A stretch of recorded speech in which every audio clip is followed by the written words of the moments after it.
ॐ त्र्यम्बकं यजामहे सुगन्धिं पुष्टिवर्धनम् उर्वारुकमिव बन्धनान् मृत्योर्मुक्षीयमामृतात्।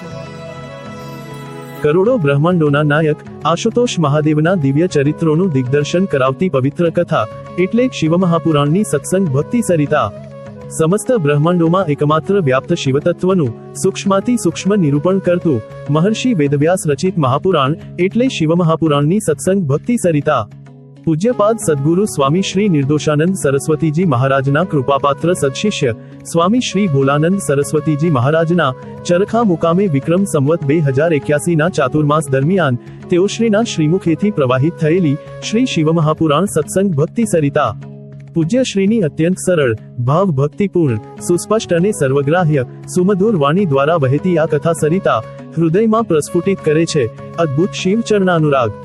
શિવોપાસનાનું રહસ્ય પ્રત્યેક કથાની માર્મિક સમજૂતી સાથે અનેક ઐતિહાસિક પ્રસંગોનું સુંદર નિરૂપણ શ્રોતાજનોને મંત્રમુગ્ધ કરે છે। જીવનું શિવ સાથે અનુસંધાન કરાવતી અંતરમાં અનેરો શિવ ભક્તિભાવ જગાડતી અને શિવતત્વ જ્ઞાન વડે મુક્તિનો માર્ગ બતાવતી આ કથાનું રસપાન કરીએ। ચાલો આ શિવમહાપુરાણની સત્સંગ સરિતામાં સ્નાન કરી ધન્યતા અનુભવીએ। પ્રતિદિન સત્સંગ પ્રવચનનું જીવંત પ્રસારણ નિહાળો ગુરુ સાનિધ્ય યુટ્યુબ ચેનલ પર। ઓમ નમો નારાયણાય।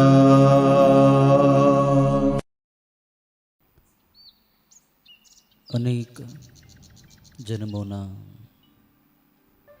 સુકૃત્યોનો ઉદય થાય ત્યારે જીવને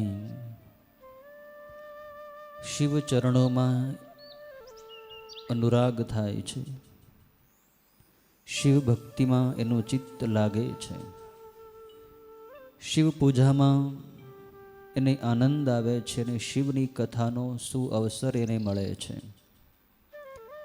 ભગવાન શિવની કથા સાંભળવી, આ કથાનું રસપાન કરવું એ અનેક જન્મોના પુણ્યોનો ઉદય થયો હોય તો જ સંભવી શકે। શિવ કથા એ આપણા આત્માની જ કથા છે। શિવ એટલે આપણા આત્મા, શિવ એટલે પરમાત્મા। શિવ કથા અતિ રહસ્યોથી ભરેલી છે। આ કથાના એક એક પ્રસંગ ઉપર તમે સૂક્ષ્મ ચિંતન કરો, અવલોકન કરો, મનન કરો તો એમાંથી અનેક આધ્યાત્મિક રહસ્યો જાણવા મળે છે, શિવનું તત્વ સમજાય છે, શિવ કથાનું મર્મ સમજાય છે અને ધીરે ધીરે આપણું મન અંતર્મુખ થવા લાગે છે। શિવની કથાના પ્રત્યેક શબ્દોની અંદર પાપોને બાળવાની અદ્ભુત શક્તિ રહેલી છે। ભગવાન શિવના લીલા પ્રસંગો સાંભળતી વખતે આપણું ચિત્ત શિવની અંદર લાગે છે। તમે જ્યાં સુધી આ શિવપુરાણ સાંભળશો ત્યાં સુધી કલાક બે કલાક તમારું મન ભગવાન શિવની અંદર રહેશે। શિવના પ્રસંગો સાંભળતા સાંભળતા તમે શિવ વિશે વિચારશો, એનું ચિંતન કરશો એટલે તમારા ચિત્તની અંદર શિવનો વાસ થશે। જે ચિત્તની અંદર શિવનો વાસ થાય એ ચિત્તમાંથી પાપ બળી જાય છે, ચિત્ત શુદ્ધ થાય છે। મનને શુદ્ધ કરવા માટે નિત્ય શિવ કથા સાંભળો। શિવપુરાણની કથાનો પ્રસંગ, આ અવસર અતિ દુર્લભ છે અને એમાં પણ પવિત્ર સમય હોય, શ્રાવણ માસ હોય ત્યારે શિવપુરાણની કથા સાંભળવી તો અત્યંત દુર્લભ છે।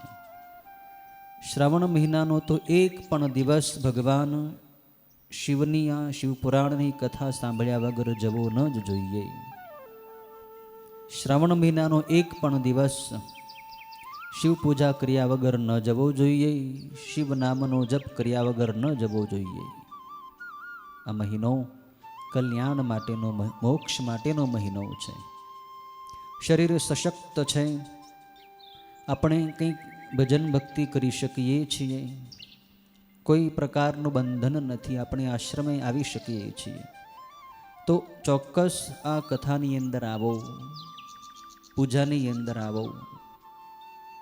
તમે એકલા જ આવો એમ નહીં, બીજાનું પણ કલ્યાણ તમે ઈચ્છો, તમે બીજાને પણ અહીં લાવો. ગામના એક ઘરે ઘરે ફરી વળો અને એમને આમંત્રણ આપી ભાવથી, પ્રેમથી, સ્નેહથી અને પોતાની સાથે લઈ આવો કે આપણે આશ્રમે જઈએ.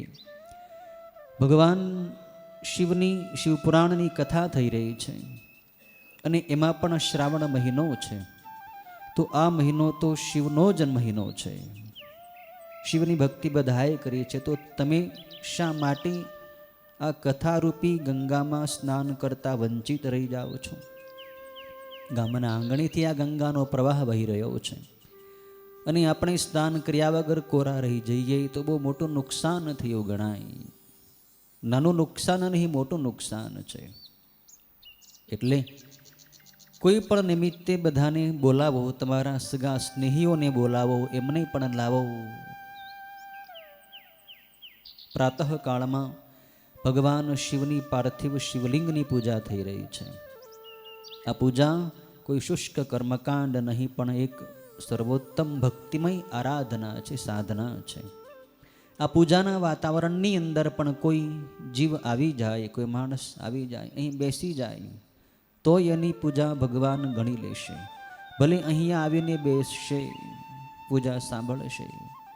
કોઈ ભક્તો પૂજા કરતા હોય એની પાસે બેસી જશે તોય ભગવાન એની પૂજા માની જ લેશે.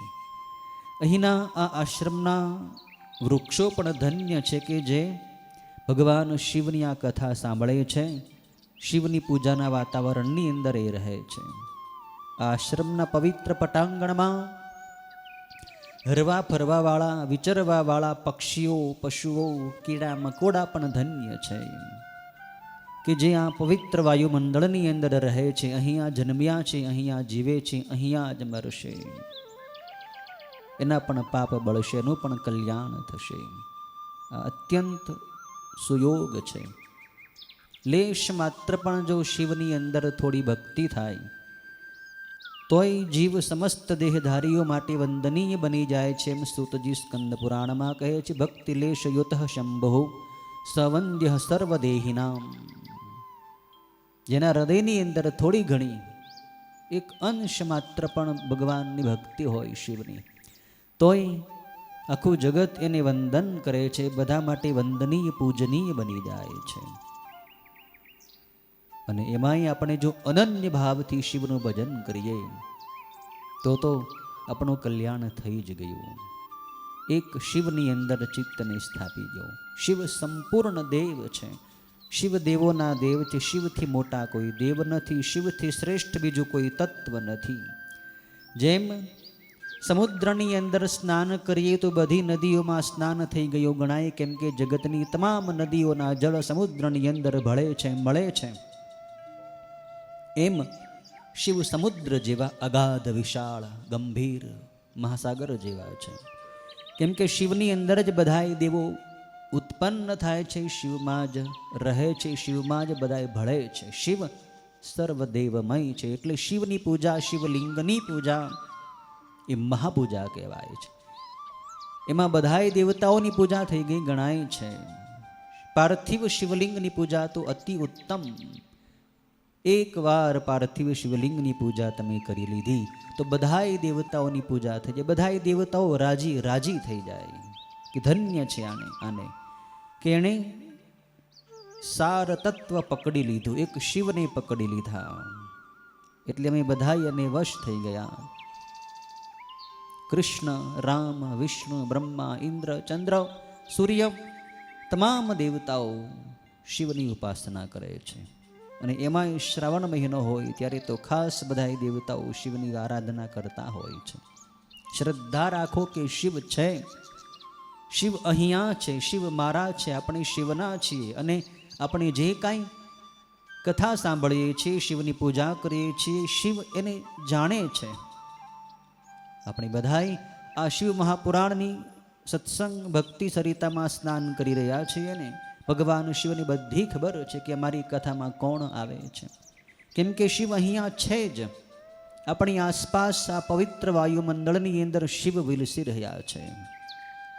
એ તો આપણી દ્રષ્ટિમાં અજ્ઞાન ભરેલું છે, માટે આપણે શિવને જોઈ શકતા નથી, ઓળખી શકતા નથી. બાકી શિવ છે.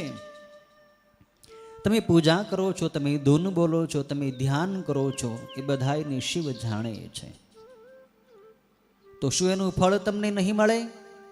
કોઈ સામાન્ય માણસ માટે પણ તમે થોડુંક કામ કર્યું હોય કોઈ માણસનું, તો એ તે એનું વળતર તમને આપે છે. એક સામાન્ય દુકાનનો શેઠ હોય, એનું તમે કામ કરો, નોકરી કરો, તો એ તમને પગાર આપે. તો આપણે તો શિવનું કામ કરીએ છીએ, શિવનું નામ લઈએ છીએ, શિવનું ધ્યાન કરીએ છીએ, શિવનું પૂજન કરીએ છીએ, શિવની કથા સાંભળીએ છીએ. તો શું શિવ એનું ફળ આપણને નહીં આપે? ચોક્કસ આપશે. શિવની પૂજા અત્યંત ફળદાયી છે. શિવ પૂજાનું શ્રેષ્ઠ ફળ તો મોક્ષ છે. મુક્તિ એ શિવની પૂજાનું શ્રેષ્ઠ ફળ છે. પણ શિવના ભક્તો એથી પણ આગળ ભક્તિ માગે છે. મુક્તિને પણ ઠુકરાવીને શિવની ભક્તિ માગે છે. કેમ કે શિવની ભક્તિમાં જે આનંદ છે એ આનંદ કદાચ મુક્તિમાં પણ નથી. એટલો આનંદ શિવની ભક્તિમાં છે. એટલે શિવ ભક્તો રાત દિન શિવના ભક્તિ રસની અંદર તરબોળ રહે છે. શિવની કથા જેટલી મધુર છે. શિવ ભક્તોની અત્યંત આનંદ આવે એવી આ કથા છે. બ્રહ્માજી શિવમાં તન્મય થઈને શિવ ચરિત્રોનું કથન નારદજી આગળ કરી રહ્યા છે. સુતજી, શૌનક વગેરે ઋષિઓને નૈમિષારણ્યમાં આ કથા સંભળાવી રહ્યા છે. સતીખંડની કથા આપણે ગઈકાલે પરિપૂર્ણ કરી, જેમાં દક્ષ પ્રજાપતિના યજ્ઞની કથા બ્રહ્માજી વર્ણવી છે. ભગવાન મહાદેવે દયાળુ બનીને પોતાનો વિરોધી જે દક્ષ પ્રજાપતિ હતો, જેણે પોતાની નિંદા કરી હતી, યજ્ઞમાંથી પોતાને બહિષ્કૃત કર્યા હતા, એ જ દક્ષનો ભગવાન શિવે ઉદ્ધાર કર્યો છે. એના યજ્ઞને ભગવાને પરિપૂર્ણ કર્યો છે અને પાછું સજીવન કર્યો છે. દેવતાઓના કાર્યો ભગવાને કર્યા છે. પણ શિવાદેવી માં ભગવતી જગદંબા દક્ષ પ્રજાપતિના યજ્ઞ સ્થાને યોગાગ્નિ વડે બળીને ભસ્મ થઈ ગયા છે. હવે શિવ કૈલાસની અંદર એકલા રહે છે, પોતાના નિજાનંદની અંદર ધ્યાનની અંદર મસ્ત રહે છે. નારદજીને પ્રશ્ન થાય છે કે માં ભગવતી શિવાદેવી સતીદેવી યોગાગ્નિ વડે બળીને ભસ્મ થઈ પોતાના નિજ લોકની અંદર પ્રસ્થાન કરી ગયા. એવી કથા મેં સાંભળી છે કે એ જ શિવાદેવી પાછા હિમાલય પર્વતને ઘરે મેનકા દેવીની પુત્રી થઈને અવતર્યા હતા. આ કથા સાંભળવાની અમને જિજ્ઞાસા છે. નારદજી બ્રહ્માજીને પ્રશ્ન કરે છે. અહીંથી પાર્વતી ખંડની કથા શરૂ થાય છે. બીજી રુદ્ર સંહિતાની પાર્વતી ખંડની કથા. પહેલો ખંડ સૃષ્ટિ ઉપાખ્યાન ખંડ, બીજો સતીખંડ અને આ ત્રીજો ખંડ છે પાર્વતી ખંડ. બીજા ખંડની અંદર સતી શિવાદેવીની કથા છે અને આ ત્રીજા ખંડની અંદર માં પાર્વતીની બધી લીલાઓ છે. પાર્વતીનો જન્મ કેવી રીતે થયો, એણે તપ કેવી રીતે કર્યું, એનો વિવાહ કેવી રીતે થયો, ભગવાને કેવી લીલાઓ કરી, એની સુંદર કથાથી ભરપૂર આ ખંડ છે. નારદજી પ્રશ્ન કરે છે, બ્રહ્માજીને પૂછે છે પહેલા અધ્યાયમાં, દાક્ષાયણી સતી દેવી ત્યક્ત દેહા પિતુર્મખે કથમ ગિરિસુતા બ્રહ્મન બભૂવ જગદંબિકા. હે પિતામહ બ્રહ્મા, શિવાદેવીએ યજ્ઞમાં પોતાનો દેહ છોડી દીધો, પછી એ શિવાદેવી હિમાલયના પુત્રી કેવી રીતે થયા હતા? હિમાલયે એવું શું કર્યું, એની પત્ની મેનકા દેવીએ એવું શું કર્યું કે જેથી માં ભગવતી શિવાદેવી એના ઘરે પુત્રી બનીને અવતર્યા? આ કથા સાંભળવાની મને જિજ્ઞાસા છે. બ્રહ્માજી આ કથા સંભળાવે છે. કહે છે કે જે વખતે માં શિવાદેવી યોગાગ્નિ વડે બળીને ભસ્મ થઈ રહ્યા હતા, એ જ સમયે, એ જ અરસામાં, એ જ સમયગાળામાં હિમાલયની પત્ની મેનકા દેવી માં શિવાદેવીને પોતાની પુત્રી ભાવે ભજતા હતા, શિવાદેવીનું ભજન કરતા હતા. હિમાલયની પત્ની મેનકા એમ માનતા હતા કે આ જે શિવાદેવી છે, જે શિવના અર્ધાંગના છે, જે સતી છે, એ મારા પુત્રી છે. શિવા ઉપર એને માતૃવત સ્નેહ હતો. ભગવતી શિવાદેવીને એ પોતાની પુત્રી રૂપે ભજતા હતા. એને એવી મનમાં ઈચ્છા થતી હતી મેનકાને કે આ શિવા મારા પુત્રી થાય તો હું કેવી ધન્ય થઈ જાઉં, કૃતકૃત્ય થઈ જાઉં. એના મનમાં શિવાની માતા બનવાની ભાવના હતી. એટલે રાત દિવસ એ શિવાદેવીનું ચિંતન કરતી હતી મેનકા.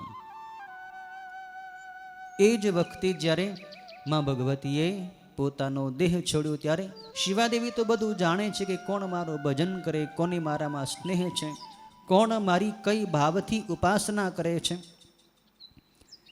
શિવાદેવી જાણતા હતા. એને થયું કે આ દેહ હું છોડી દઈશ, પણ મેનકા દેવી જે હિમાલયની પત્ની છે એને મારી ઉપર ખૂબ ભાવના છે.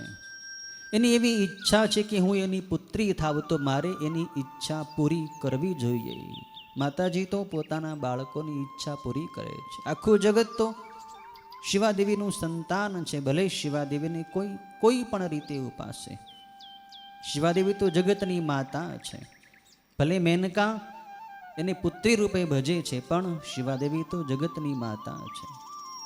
શિવાદેવીને પણ થયું કે મારે મેનકાની ભાવના પૂરી કરવી છે. એટલે હવે આ દેહ છોડીને પછી નવા અવતારમાં હું એ જ મેનકાની પુત્રી બનીને અવતરું. આવો માનસિક સંકલ્પ કરીને માં ભગવતીએ એ સમયે દેહ છોડ્યો હતો. ત્યારે માં શિવાદેવી પછી એ મેનકાની ભાવનાથી બીજા જન્મમાં એની પુત્રી થાય છે. નારદજી પ્રશ્ન કરે છે કે ધન્ય છે મેનકા દેવીની કે જગતની માતા જગદંબા શિવા છે, એની પણ એ માતા બની ગઈ. પણ મને પ્રશ્ન થાય છે કે એ મેનકા દેવીની પણ કથા શું છે? મેનકાનો જન્મ ક્યાં થયો હતો? એ કોની પુત્રી હતી? હિમાલયની સાથે એનો વિવાહ કેવી રીતે થયો હતો? એનો પણ કોઈ ઇતિહાસ હોય, એની પણ કોઈ કથા હોય તો મને સંભળાવો. એ બ્રહ્માજી મને જાણવાની જિજ્ઞાસા છે. બ્રહ્માજી એ કથા સંભળાવે છે કે નારદજી, હિમાલયના બે સ્વરૂપ છે. એક તો એક પર્વત આકાર છે, જે ભારતના ઉત્તર ભાગની અંદર આવેલો મોટો વિશાળ પર્વત છે. આખી પર્વત માળા છે. જે યોગીઓનું યોગ સ્થાન છે, સાધના ભૂમિ છે, તપોભૂમિ છે. એ હિમાલયનું સ્થાવર એક જગ્યાએ સ્થિર સ્વરૂપ છે. અદ્ભુત રત્નોની ખાણ છે. હિમાલયની અંદર અનેક રત્નો છે. એ હિમાલયમાં અનેક જાત જાતના વૃક્ષો છે, શિખરો છે, અનેક પક્ષીઓ છે, પશુઓ છે. બરફનો મોટો ભંડાર છે. ત્યાં સદાય શીતળતા રહેલી છે. હિમાલયમાં અનેક સિદ્ધ યોગીઓ વર્ષોના વર્ષોથી આજે પણ તપશ્ચર્યા કરી રહ્યા છે. હિમાલય કોઈ સામાન્ય ભૂમિ નથી. હિમાલય દેવભૂમિ છે. જે કોઈ મુમુક્ષુ હોય, જે કોઈ જિજ્ઞાસુ હોય, જેને તત્વજ્ઞાન પ્રાપ્ત કરવું છે, જેને યોગ વિદ્યાની અંદર આગળ વધવું છે, જેને બ્રહ્મ તત્વની અનુભૂતિ કરવી છે, જેની આ જ જન્મમાં મોક્ષ પ્રાપ્ત કરવો છે, એવા સાધકો હિમાલય તરફ આકર્ષિત થાય છે. હિમાલયમાં આજે પણ હજારો વર્ષોથી યોગીઓ હિમાલયની ગહન ગુહાઓની અંદર ધ્યાન સાધનામાં લીન રહે છે. એ યોગીઓ પોતાની સંકલ્પ શક્તિથી સાધકોને આકર્ષિત કરીને એની મોક્ષ માર્ગની અંદર પ્રગતિ કરાવે છે, એની જોઈતી એની જિજ્ઞાસાની સંતુષ્ટ કરે છે. હિમાલય અત્યંત પવિત્ર ભૂમિ, એવી ભૂમિ છે કે ત્યાં જતા જ સંસારના વિચારો ભૂલાઈ જાય છે. ભગવાન શિવનો જે ભૂ કૈલાસ છે એ કૈલાસ પણ હિમાલયમાં જ આવેલો છે. ના ભગવતી ગંગા નદી છે, એ ગંગા નદીનું પ્રાગટ્ય પણ હિમાલયમાં જ થયું છે. ગૌમુખમાંથી પ્રવાહિત થઈને ભગવતી ગંગા, ભાગીરથી ગંગા આ ભારતની ભૂમિને પવિત્ર કરતી કરતી સમુદ્રની અંદર જઈને ભળે છે. હિમાલય તરફ માત્ર ભારતના જ લોકોનું આકર્ષણ છે એમ નહીં, દેશના વિદેશના અનેકો આધ્યાત્મિક પિપાસા ધરાવતા જિજ્ઞાસુઓ સાધકો હિમાલય તરફ આકૃષ્ટ થઈને દોડે છે, આવે છે. ઘણા પર્વતારોહકો હિમાલયના પર્વતના શિખરો પર ચડવા માટે સાહસ કરીને ત્યાં ચડે છે. હિમાલય અત્યંત પવિત્ર છે. આ હિમાલયનું ભૌતિક સ્થાવર સ્વરૂપ એક બતાવ્યું છે. હિમાલયનું બીજું સ્વરૂપ છે મનુષ્ય સ્વરૂપ, એટલે કે એ હિમાલય એક રાજા છે અને ભગવાન વિષ્ણુનો અંશ છે. એનું રૂપ અત્યંત દિવ્ય છે, એ સર્વાંગી અત્યંત સુંદર છે અને એ હિમાલય ત્યાં હિમાલય પર્વતનો રાજા તરીકે પણ ઓળખાય છે. આમ બીજું સ્વરૂપ જે છે એ હિમાલયનું જંગમ સ્વરૂપ છે. એ હિમાલયના અધિપતિ છે, જે રાજા છે. તો એ હિમાલયને એકવાર વિવાહ કરવાની ઈચ્છા થઈ. બ્રહ્માજી કહે છે કે હિમાલયને એમ થયું કે મારે વિવાહ કરવો છે, મારે પરણવું છે. ત્યારે દેવતાઓની જાણ થઈ, એટલે દેવતાઓ હિમાલયની પાસે આવ્યા છે. દેવતાઓ હિમાલયને કહે છે કે તમારી વિવાહ કરવાની ઈચ્છા છે તો અમે તમારા માટેનો પ્રબંધ કરીએ છીએ. પિતૃઓની જે કન્યા છે, જે દૈવી પિતૃઓ છે, દિવ્ય પિતૃઓ છે, એની કન્યાનું નામ છે મેના. એ મેનાનો વિવાહ અમે આપની સાથે કરાવીએ. દેવતાઓ દિવ્ય પિતૃઓની પાસે ગયા છે અને એમને પ્રેરણા કરી છે કે જો તમે તમારું કલ્યાણ ઈચ્છતા હો, તમે જો અમારું કાર્ય કરવા પણ ઈચ્છતા હો, તો તમારી જે પુત્રી મેનકા છે એનો વિવાહ પર્વતરાજ હિમાલયની સાથે કરાવો, જેથી તમને પણ લાભ થશે, દેવતાઓના પણ દુઃખ થશે, કેમ કે આગળનું ભવિષ્ય ઉજ્જવળ છે. હિમાલય અને મેનકાથી પાર્વતીનો જન્મ થશે અને પાર્વતી ભગવાન શિવની અર્ધાંગના બનશે. શિવ પાર્વતીનો વિવાહ થશે અને ગણપતિ અને કાર્તિક સ્વામી જેવા શિવના પુત્રો થશે અને એનાથી અનેક મોટા મોટા અસુરોનો વિનાશ થશે. શિવ દેવતાઓના અનેક કાર્યો કરશે. બહુ લાંબુ ભવિષ્ય છે આ. એ કરવાથી તમારું પણ કલ્યાણ છે. દેવતાઓએ પિતૃઓને પ્રેરણા કરી છે કે તમે મેનકાનો વિવાહ, તમારી પુત્રી જે મેનકા છે એનો વિવાહ હિમાલય સાથે કરાવો. મેનકા પિતૃઓની કન્યા છે. ત્યારે એ પિતૃઓ પણ એ માટે સંમત થયા છે. પછી દેવતાઓએ હિમાલય અને મેનકાનો વિવાહ કરાવ્યો છે. અદ્ભુત મંગળ ઉત્સવ થયો છે, વિવાહનો મંગલકારક દિવ્ય ઉત્સવ થયો. હિમાલય પણ મેનકાને પામીને આનંદયુક્ત થયો છે. એમનો સુખદ ગૃહસ્થાશ્રમ શરૂ થયો છે. પતિ પત્નીનું જોડું ભગવાનનું ભજન કરવા માટે છે. પતિ અને પત્ની એ રથના બે પૈડા છે. બંને પૈડા સરખા હોય તો ગૃહસ્થાશ્રમ સ્વર્ગાશ્રમ બને છે, પણ એક પૈડું બીજાથી અલગ ભાગતું હોય તો એ ગૃહસ્થાશ્રમ નરકાશ્રમ બની જાય છે. હિમાલય અને મેનકાની પરસ્પર સ્નેહ છે, પ્રેમ છે. મેનકા સદાય હિમાલયનું શુભ ઈચ્છે છે અને અનુકૂળ થઈને રહે છે. બીજા અધ્યાયની અંદર નારદજી બ્રહ્માજીને પ્રશ્ન કરે છે કે મેનકાનો વિવાહ તો તમે કહ્યો, હિમાલયનો વિવાહ તો તમે કહ્યો, પણ એ મેનકાની ઉત્પત્તિ કેવી રીતે થઈ, મેનકાનો જન્મ કેવી રીતે થયો, એ કથા મને સંભળાવો. ત્યારે પહેલેથી કથા કહે છે બ્રહ્માજી કે મારો પુત્ર જે દક્ષ પ્રજાપતિ, જેની કથા મેં ગયા ખંડની અંદર સતીખંડમાં બતાવી, એ દક્ષ પ્રજાપતિને 60 પુત્રીઓ હતી. એ 60 પુત્રીઓમાંની એક પુત્રી હતી સ્વધા. એ સ્વધા નામની પુત્રીનો વિવાહ દક્ષ પ્રજાપતિએ પિતૃઓની સાથે કરાવ્યો હતો. અને એ પિતૃઓને 3 કન્યા જન્મી હતી. સૌથી મોટી હતી એ મેના. બીજા નંબરની પુત્રીનું નામ હતું ધન્યા અને ત્રીજી પુત્રીનું નામ હતું કલાવતી.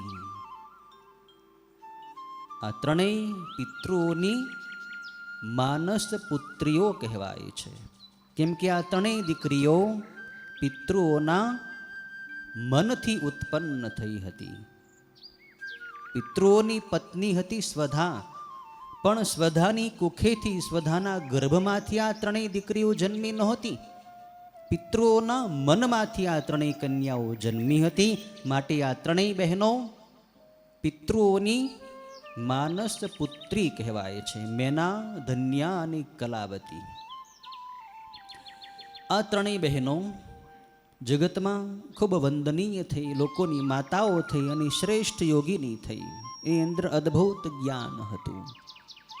કથા એવી છે કે આ ત્રણેય બહેનો એકવાર વિષ્ણુ લોકમાં આવેલા શ્વેત દ્વીપમાં ભગવાન વિષ્ણુના દર્શન કરવા માટે ગઈ. ત્રણેય બહેનોને ઈચ્છા થઈ કે અમે વિષ્ણુ લોકમાં જઈએ, ભગવાન વિષ્ણુના દર્શન કરીએ.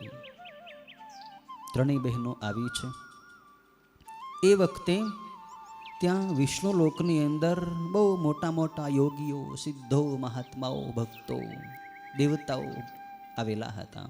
મોટી સભા ભરાણી હતી. આ સભાની અંદર આ ત્રણેય બહેનો આવી છે. ત્રણેય બહેનો એ સભાની અંદર બેઠી પણ છે.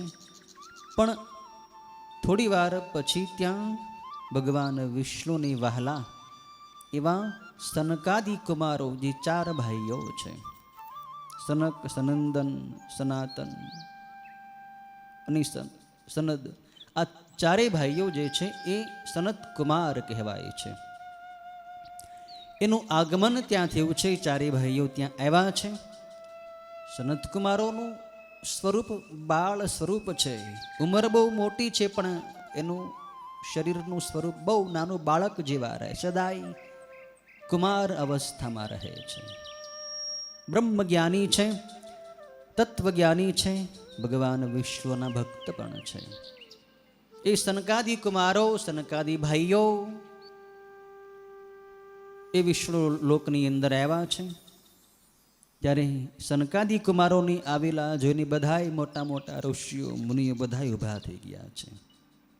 એમને વંદન કરે છે, એમનો સત્કાર, સ્વાગત કરે છે. પણ ભગવાન શિવની લીલા અદ્ભુત છે. ભગવાન શિવ કંઈક એવી લીલા કરવા માગે છે કે જેથી કરીને આ ત્રણેય બહેનોનું કંઈક કલ્યાણ થાય, એની કંઈક પ્રગતિ થાય, એ ભગવાનના લોકને પામી જાય. આ ત્રણેય કન્યાઓ ભલે પિતૃઓની કન્યાઓ છે, પણ પિતૃલોકમાંથી પછી એનું આગળ પ્રગતિ થાય એવી ભગવાનની ઈચ્છા હતી. એટલે શિવની માયાએ આ ત્રણેય બહેનોને એવું આવરણ લગાડી દીધું કે ત્રણેય બહેનો ઊભી ન થઈ. સનકાદિ કુમારોનું સ્વાગત કરવા માટે એ ત્રણેય બહેનો ઊભી ન થઈ. સનકાદિ કુમારો આવ્યા તો એની વંદન પણ ન કરી, એમ નામ બેઠી રહી. સનાતન ધર્મની મર્યાદા છે કે કોઈ સંત આવે, કોઈ મહાત્મા આવે, કોઈ વડીલો આવે તો ઊભા થઈ જવું જોઈએ, એમની વંદન કરવા જોઈએ, એમને આવકાર આપવો જોઈએ. આપણા ભારત દેશની સનાતન ધર્મની પરંપરા છે, મર્યાદા છે. કોઈ વડીલો આવે, કોઈ સંત મહાત્મા આવે ને તમે ઊભા ન થાવ, એનું સ્વાગત ન કરો તો એનો દોષ લાગે છે, એનું પાપ લાગે છે. સંતોનું સ્વાગત કરવું જોઈએ, સંતોનું અભિવાદન કરવું જોઈએ. આ મર્યાદાનો આ ત્રણેય બહેનોએ લોપ કર્યો છે, ભંગ કર્યો છે. માટે સનકાદિ કુમારોને થોડો ક્રોધ આવ્યો છે. એમને થયું કે આ બધાય ઋષિઓ મુનિઓ અમારું સ્વાગત કરે છે, પણ આ ત્રણ બહેનો એવી કોણ છે કે જે ઊભી પણ થતી નથી? વંદન કરવાનું તો એક બાજુ રહ્યું, અભિમાની બનીને આમ બેઠી રહી, અમારો સત્કાર કર્યો નહીં. એટલે આ ત્રણેય બહેનો ઉપર સનકાદિ કુમારો ગુસ્સે થયા છે અને સનકાદિ કુમારોએ એ ત્રણેય બહેનોને શાપ આપ્યો છે કે હે પિતૃઓની કન્યાઓ, તમે ત્રણેય બહેનો ખરેખર મૂઢ છો. તમારું જ્ઞાન જતું રહ્યું છે, તત્વજ્ઞાનથી તમે રહિત છો. મનુષ્યના જેવા ભાવથી મોહિત થઈ ગર્વિષ્ઠ થયેલી તમે અમારી સામે ઊભી ન થઈ અને અમને નમસ્કાર પણ ન કર્યા. માટે હવે તમે સ્વર્ગમાંથી દૂર થઈ જાઓ, સ્વર્ગમાંથી તમે ભ્રષ્ટ થાઓ અને તમે મનુષ્યની સ્ત્રીઓ થાઓ. તમે સ્વર્ગમાં રહેવાને યોગ્ય નથી, સ્વર્ગને લાયક તમે નથી. તમે ભ્રષ્ટ થશો સ્વર્ગમાંથી, તમે નીચે જશો અને મનુષ્યોની સ્ત્રીઓ તમે થશો. શાપ મળ્યો છે. ત્રણેય બહેનોને પોતાની ભૂલ સમજાણી છે કે ખરેખર અમારી ભૂલ થઈ છે. પણ એ બહેનો ને પછી આંખ ઉઘડી કે આવું થયું કેમ?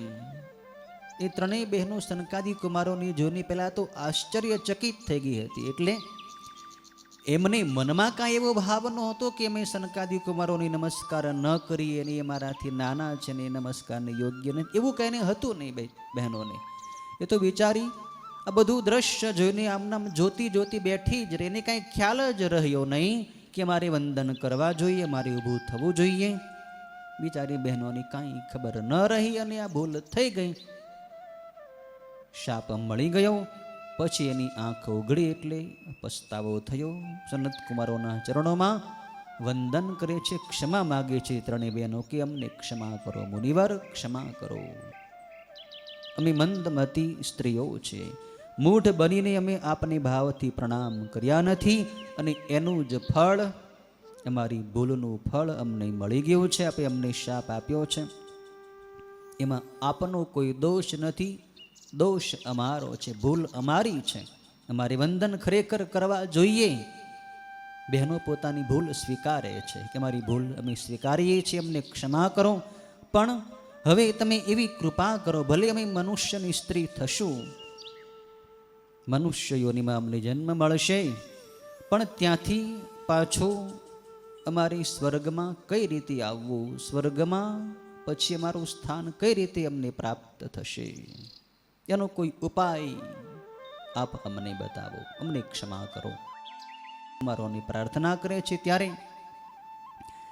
મુનિઓ સંતો મહાત્માઓ તો દયાળુ હોય છે. ભૂલ સ્વીકારી લે તો એને તરત ક્ષમા આપી દે છે. સંતોનો સ્વભાવ ક્ષમા કરવાનો હોય છે, જતો કરવાનો હોય છે. સનકાદિ કુમારો તરત ભૂલી ગયા બધું. ભલે તમારી ભૂલ થઈ, તમને શાપ મળી ગયો, પણ તમને ઉપાય બતાવું છું કે પાછો તમારો સ્વર્ગમાં નહીં પણ ભગવાનના લોકની અંદર વાસ થશે, તમારી પ્રગતિ થવાની છે. આ શાપ તમને વરદાન રૂપ થશે. શું ઉપાય છે બતાવું છું. જો તમે ત્રણેય બહેનો છો ને, એમાં સૌથી મોટી જે આ મેના છે, એ મેનકા વિષ્ણુના અંશરૂપ જે હિમાલય પર્વત છે એની પત્ની થશે. અને એ હિમાલયથી આ મેનકાને કુખેથી પાર્વતીનો જન્મ થશે. જે શિવાદેવી જગતની માતા છે, એ શિવાદેવી પાર્વતી બનીને આ મેનકાની પુત્રી થશે. બીજી દીકરી જ્યાં બીજી બહેન ધન્યા છે એ જનક રાજાની પત્ની થશે. જનક રાજા એટલે વિદેહી, મિથિલા નગરીના નરેશ. એ જનક રાજાની પત્ની થશે આ ધન્યા. અને મહાલક્ષ્મી જે વિષ્ણુની અંગભૂતા શક્તિ છે એ જ મહાલક્ષ્મી સીતાજી બનીને આ ધન્યાની પુત્રી થશે. આ ધન્યા સીતાની માતા થશે. ત્રીજી બહેન જે સૌથી નાની કલાવતી નામની બહેન છે એ વૈશ્ય વૃષભાનુની પત્ની થશે. અને દ્વાપર યુગના અંતે રાધાજી એની પુત્રી થશે. આ કલાવતીની પુત્રી થશે રાધાજી. આ ત્રણેય બહેનો આ રીતે સ્થાન પામશે. મેનકા હિમાલયની પત્ની, ધન્યા જનક રાજાની પત્ની, અને કલાવતી એ વૃષભાનુની પત્ની થશે.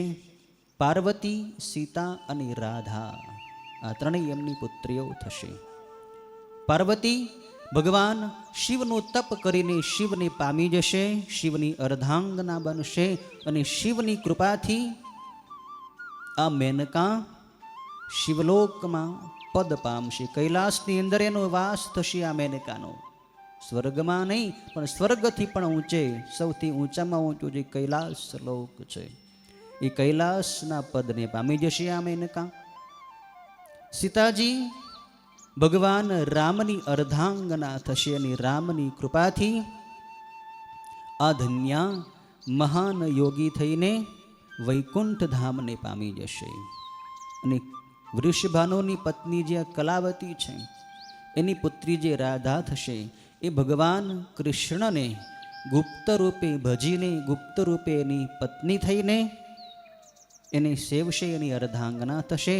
અને કૃષ્ણની કૃપાથી આ કલાવતી ગોલોક ધામને પામી જશે. ત્રણેયના આ રીતે એનું કલ્યાણ થશે. તમે અનેક જન્મોથી કર્મ ભોગવતી આવી છો, પણ હવે તમારા કર્મનો અંત આવી ગયો છે. તમે ભગવાન વિષ્ણુના આ વિષ્ણુલોકની અંદર આવી છો અને વિષ્ણુ ભગવાનના તમે દર્શન કર્યા. એ વિષ્ણુ ભગવાનના દર્શન કરવાથી તમારા બધાય કર્મોનો ક્ષય થઈ ગયો છે. માટે હે ત્રણેય બહેનો, ભલે મેં તમને શાપ આપ્યો, ભગવાન વિષ્ણુએ જ કંઈક એવી પ્રેરણા કરી કે જેથી મારા મુખેથી તમને શાપ અપાવી દીધો છે, પણ આ શાપ તમને વરદાનરૂપ થયો છે. તમારી ત્રણેય બહેનોનું કલ્યાણ થશે. આ રીતે કહીને સનત કુમારજી ત્યાંથી અંતર્ધાન થઈ ગયા, ત્યાંથી પ્રસ્થાન કરી ગયા છે. ત્રીજા અધ્યાયની અંદર નારદજી પ્રશ્ન કરે છે કે આ મેનકાનો વિવાહ હિમાલયની સાથે થઈ ગયો, પછી પાર્વતીનો જન્મ એ મેનકાને ઘરે કેવી રીતે થયો, અને પાર્વતીએ તપ કેવી રીતે કર્યું, અને ભગવાન શિવ એને કઈ રીતે પ્રાપ્ત થયા, એ કથા મને સાંભળવાની ઈચ્છા છે, મને સંભળાવો. ત્યારે બ્રહ્માજી કહે છે કે ત્યાર પછી તો બધાય વિષ્ણુ વગેરે દેવતાઓ છે એ એકવાર હિમાલયને ઘરે આવ્યા. બધાય દેવતાઓની ઈચ્છા હતી કે હિમાલયના ઘરે પાર્વતીનો જન્મ થાય. એટલે દેવતાઓ હિમાલયની ભલામણ કરવા માટે હિમાલયની આંગણે આવ્યા છે. એટલે હિમાલય તો અતિ આનંદિત થઈ ગયો કે બધાય દેવતાઓ અચાનક મારા આંગણે પધાર્યા છે, અતિથિ થઈને આવ્યા છે, માટે ખરેખર હું ધન્ય છું. મારું તપ આજે સફળ થયું, મારું જ્ઞાન સફળ થયું, મારી ક્રિયાઓ સફળ થઈ, આજે હું ધન્ય થઈ ગયો. અને મારી આ આખી હિમાલયની જે પૃથ્વી છે એ પણ ધન્ય થઈ ગયું, કારણ કે આ બધાય મળીને એક સાથે મારા આંગણે પધાર્યા છો. તો હે દેવતાઓ, હું આપનો સેવક છું, આપ મને આજ્ઞા કરો, મારે શું કામ કરવાનું છે. દેવતાઓ હિમાલયને કહે છે કે હે હિમાલય, તમારું પણ હિત થશે, અમારું પણ હિત થશે, એવી વાત અમે તમને કહીએ છીએ કે જગદંબા ઉમાદેવી જે હતા એ પહેલાં દક્ષની કન્યા હતા, અને શંકરના પત્ની થઈને ઘણા સમય સુધી ભગવાન શંકરની એમણે સેવા કરી હતી. પણ દક્ષે એમનું અપમાન કર્યું એટલે એમણે પોતાનો દેહ યોગાગ્નિ વડે ત્યજી દીધો છે. હે હિમાલય, હવે એ જ ઉમાદેવી, એ જ શિવાદેવી પાછા તમારા આંગણે પુત્રી રૂપે થઈને અવતરે. તમે એ શિવાદેવીના પિતા થાઓ મેનકા, એ પાર્વતીની માતા થાય એવું અમે ઈચ્છીએ છીએ, જેથી કરીને એનાથી દેવતાઓના કાર્યો પણ થશે. આ રીતે દેવતાઓએ હિમાલયની ભલામણ કરી છે. હિમાલય કહેતો એ તો બહુ સારી વાત છે, મારા આંગણેમાં ભગવતીનું આગમન થાય, શિવાદેવીનું આગમન થાય તો હું તો ધન્ય થઈ જાઉં. જગતની માતા શિવાદેવી છે, એ મારા આંગણે પુત્રી રૂપે થઈને અવતરે તો હું તો એનો પિતા થઈશ, મારો સુંદર યશ, મારી કીર્તિ જગતની અંદર અમર થઈ જશે, મને પણ આમાં આનંદ થશે. પછી દેવતાઓ ત્યાંથી પ્રસ્થાન કરીને માં ભગવતીની પ્રાર્થના કરવા માટે સુંદર પવિત્ર સ્થાન ઉપર જાય છે. માં ભગવતી જગદંબા શિવાદેવી તો જગતના અણુ અણુમાં કણ કણમાં વ્યાપ્ત ચેતના છે. શિવાદેવી તો સર્વત્ર છે. એનું દર્શન કરવા માટે ભાવના મુખ્ય છે. દેવતાઓએ ભાવ કર્યો છે કે અમારે શિવાદેવીના દર્શન કરવા છે અને પ્રાર્થના કરવી છે કે આપ હિમાલયના આંગણે પુત્રી બનીને અવતરો. આવા ભાવથી દેવતાઓ પવિત્ર સ્થાને બેસીને માં જગદંબાનું ધ્યાન કરે છે, સ્તુતિ કરે છે, પ્રાર્થના કરે છે કે હે ભગવતી ઉમા, આપ જ જગતની શક્તિ છો, તમે જ પાંચ ભૂતોના તત્વરૂપ તથા સાર કરનારા છો, તમે જ નીતિધારી લોકોની નીતિ છો અને વ્યવસાય રૂપ છો.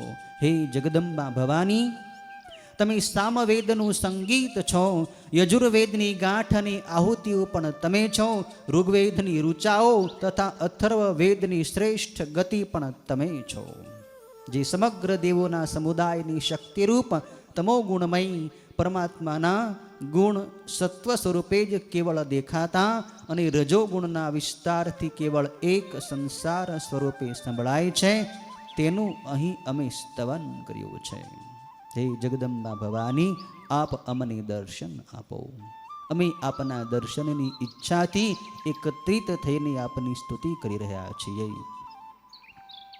ભગવતી તો દયાળુ છે, માં કૃપાળુ છે. પુત્રો પોકાર કરે અને માં ન આવે એવું તો બને જ કઈ રીતે? પુત્રો ભૂલ કરે તો એ માં તો દયાળુ છે અને ક્ષમા આપી દે છે. દેવતાઓએ તો પ્રેમથી ભગવતીનું સ્તવન કર્યું છે. માં ભગવતી આકાશ મંડળની અંદર પ્રગટ થયા છે. માં ભગવતીનું સ્વરૂપ અતિ સુંદર છે.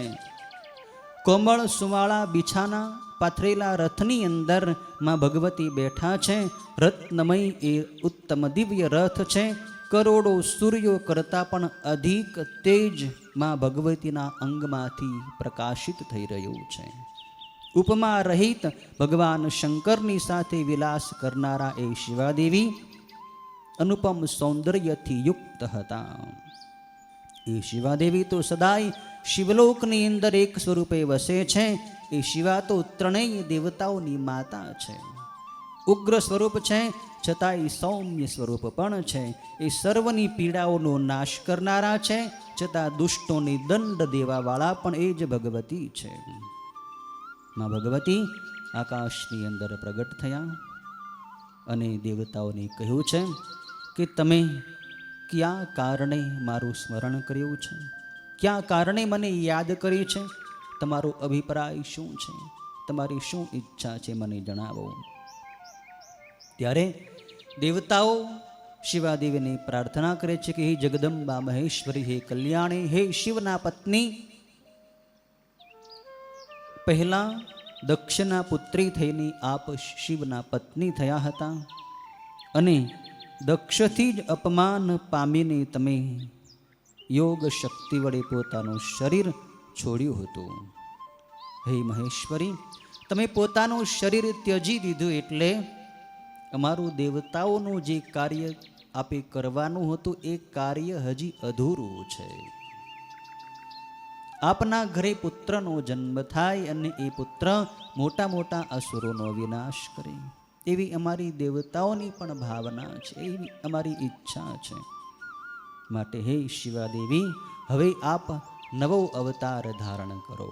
અમારી આપને પ્રાર્થના છે, અમારી આપને વિનંતી છે કે હે માં, ભગવાન શિવ આપના વિના બીજી કોઈ સ્ત્રીનો સ્વીકાર નહીં કરે.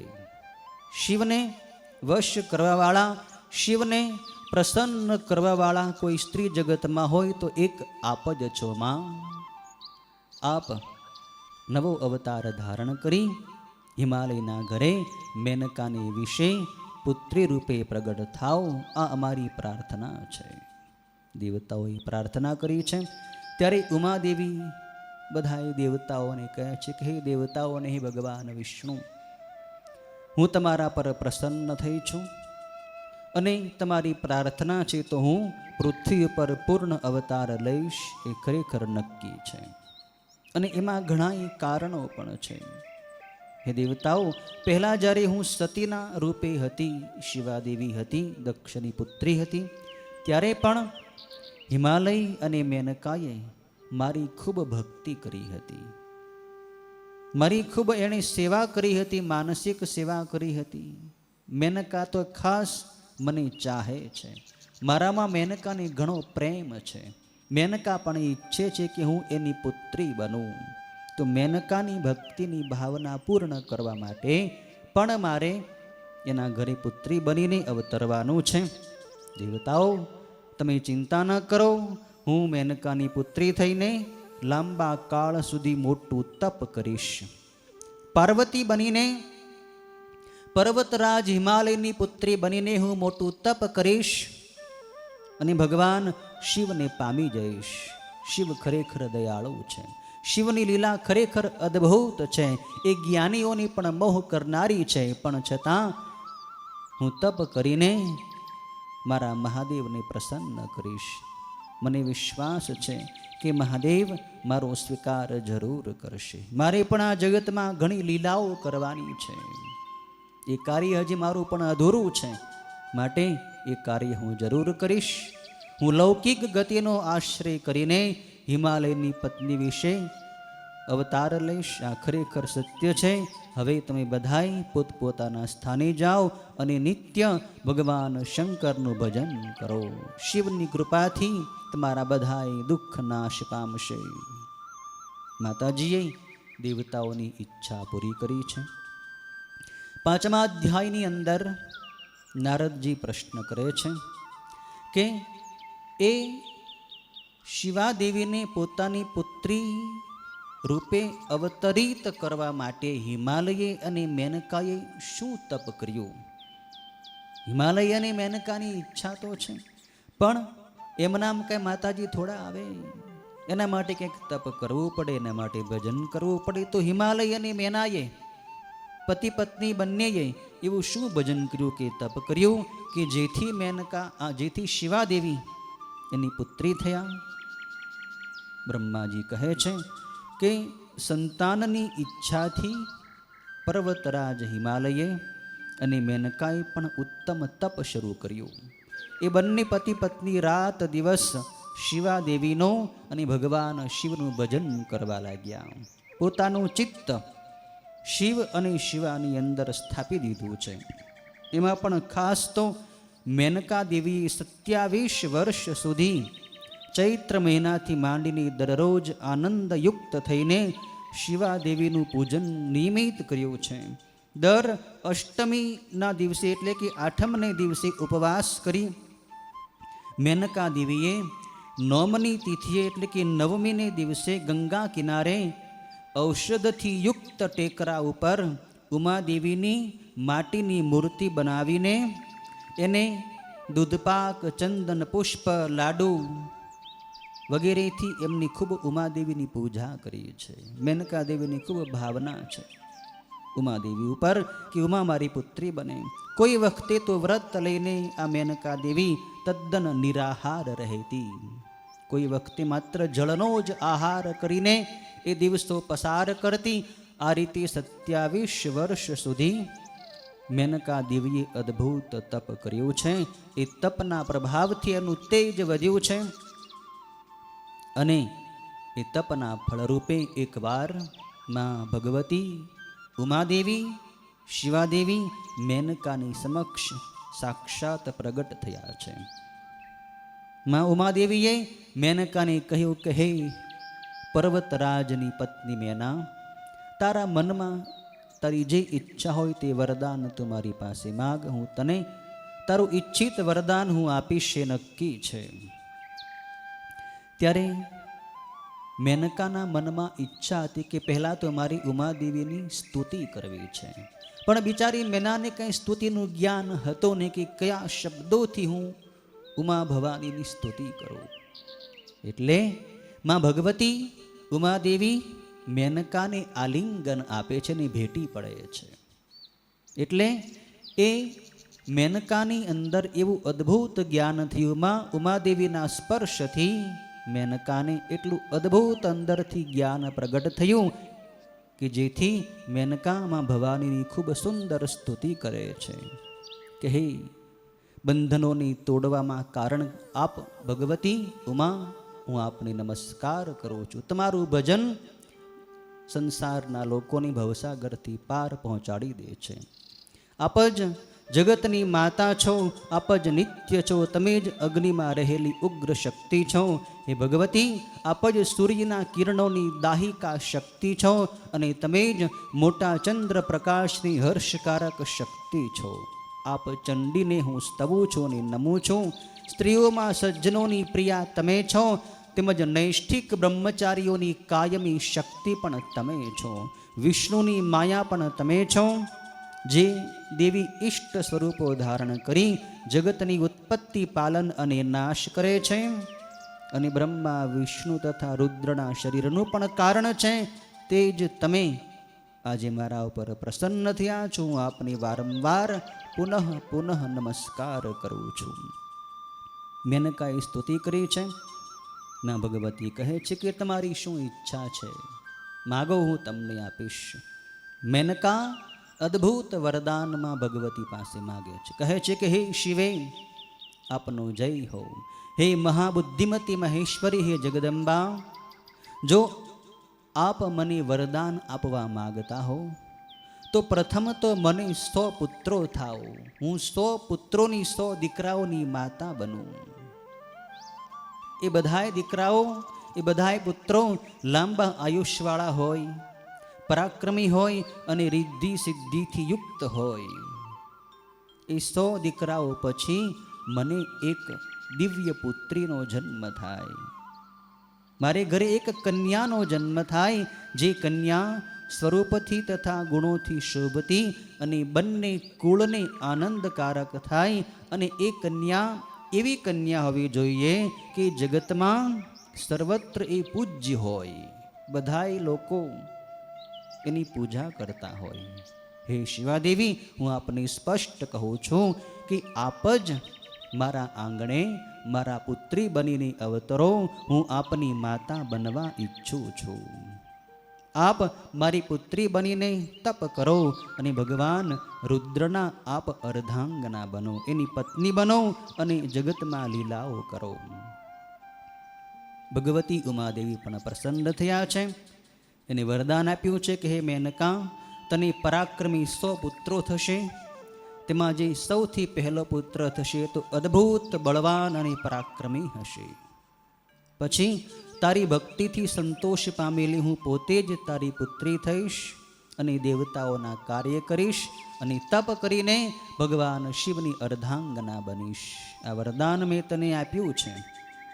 માં ભગવતી ત્યાંથી અંતર્ધાન થયા છે. પછી તો એ મેનકાએ એ વરદાનની વાત પોતાના પતિ હિમાલયને કરી છે કે માં ભગવતી મારા પર પ્રસન્ન થયા છે, એમણે મને આવું વરદાન પણ આપ્યું છે. હિમાલયને પણ આનંદ થયો કે ધન્ય છે મેનકાને.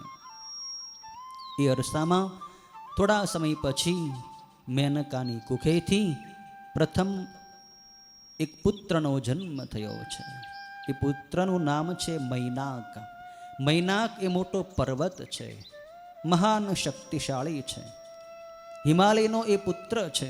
અને ઇન્દ્રે જ્યારે ક્રોધે ભરાઈને બધાએ પર્વતોની પાંખો કાપી નાખી હતી, એવી એક કથા આવે છે કે ઇન્દ્રે પર્વતોની પાંખો કાપી હતી. પહેલાં તો પર્વતોની બહુ મોટી મોટી પાંખો હતી, પર્વતો ઉડ્યા કરતા હતા. ઇન્દ્રને ઈર્ષાથી એટલી પર્વતોની પાંખો કાપી નાખી હતી. પણ આ મૈનાક પર્વતની ઉપર ઇન્દ્રની કોઈ શક્તિ કામ લાગી નહીં. મૈનાક પર્વતની આજે પણ પાંખો છે એમ કહેવાય છે. અને એ મૈનાક સમુદ્રના પેટાળની અંદર જઈને રહે છે. સમુદ્રની અંદર આજે પણ એ મૈનાક પર્વત ઊંડે સમુદ્રના તળિયે જઈને રહ્યો છે. મૈનાક પુત્ર સૌથી શ્રેષ્ઠ મહાબળવાન અને અતિશય પરાક્રમી છે અને હિમાલયનો પુત્ર છે.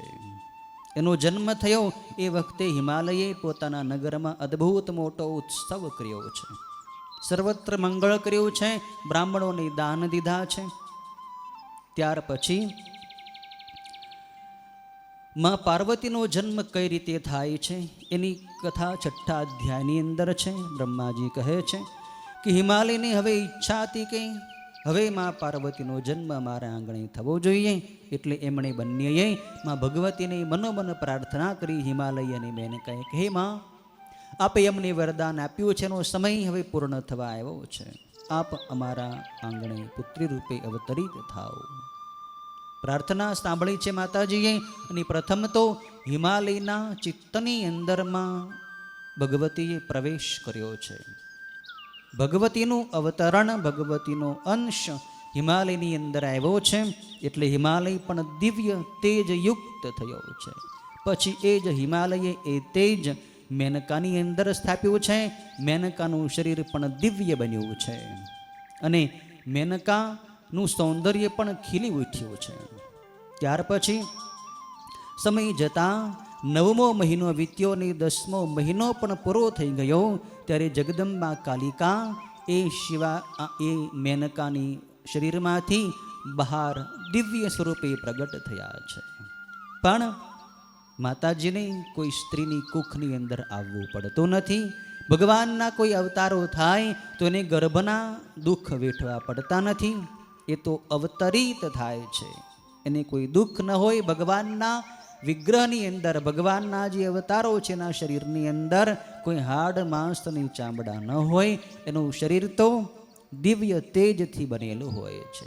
એના અંગ પ્રત્યંગમાંથી સુગંધ આવતી હોય છે. આ તો ભગવાનની લીલા છે કે 9 મહિના પછી એ અવતરે છે.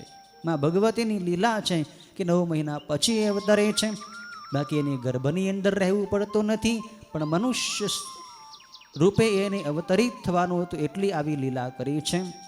જેમ ચંદ્રમંડળમાંથી ગંગાજી પ્રગટે, તેમાં વસંત ઋતુમાં ચૈત્ર મહિનામાં 9મી તિથિએ મૃગશીર્ષ નક્ષત્રમાં અડધી રાત્રે માં જગદંબા મેનકાના ઘરે પ્રગટ થયા છે.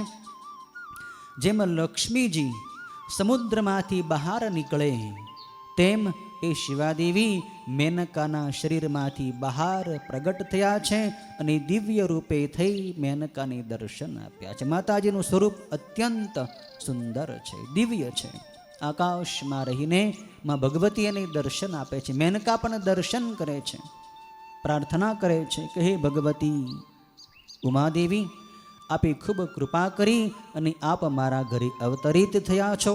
હવે મારી આપને પ્રાર્થના છે કે આપ પુત્રી જેવું નાનકડું રૂપ ધારણ કરીને મારા આંગણે આપ બાલિકા બનીને, બાળા બનીને અદ્ભુત લીલાઓ કરો.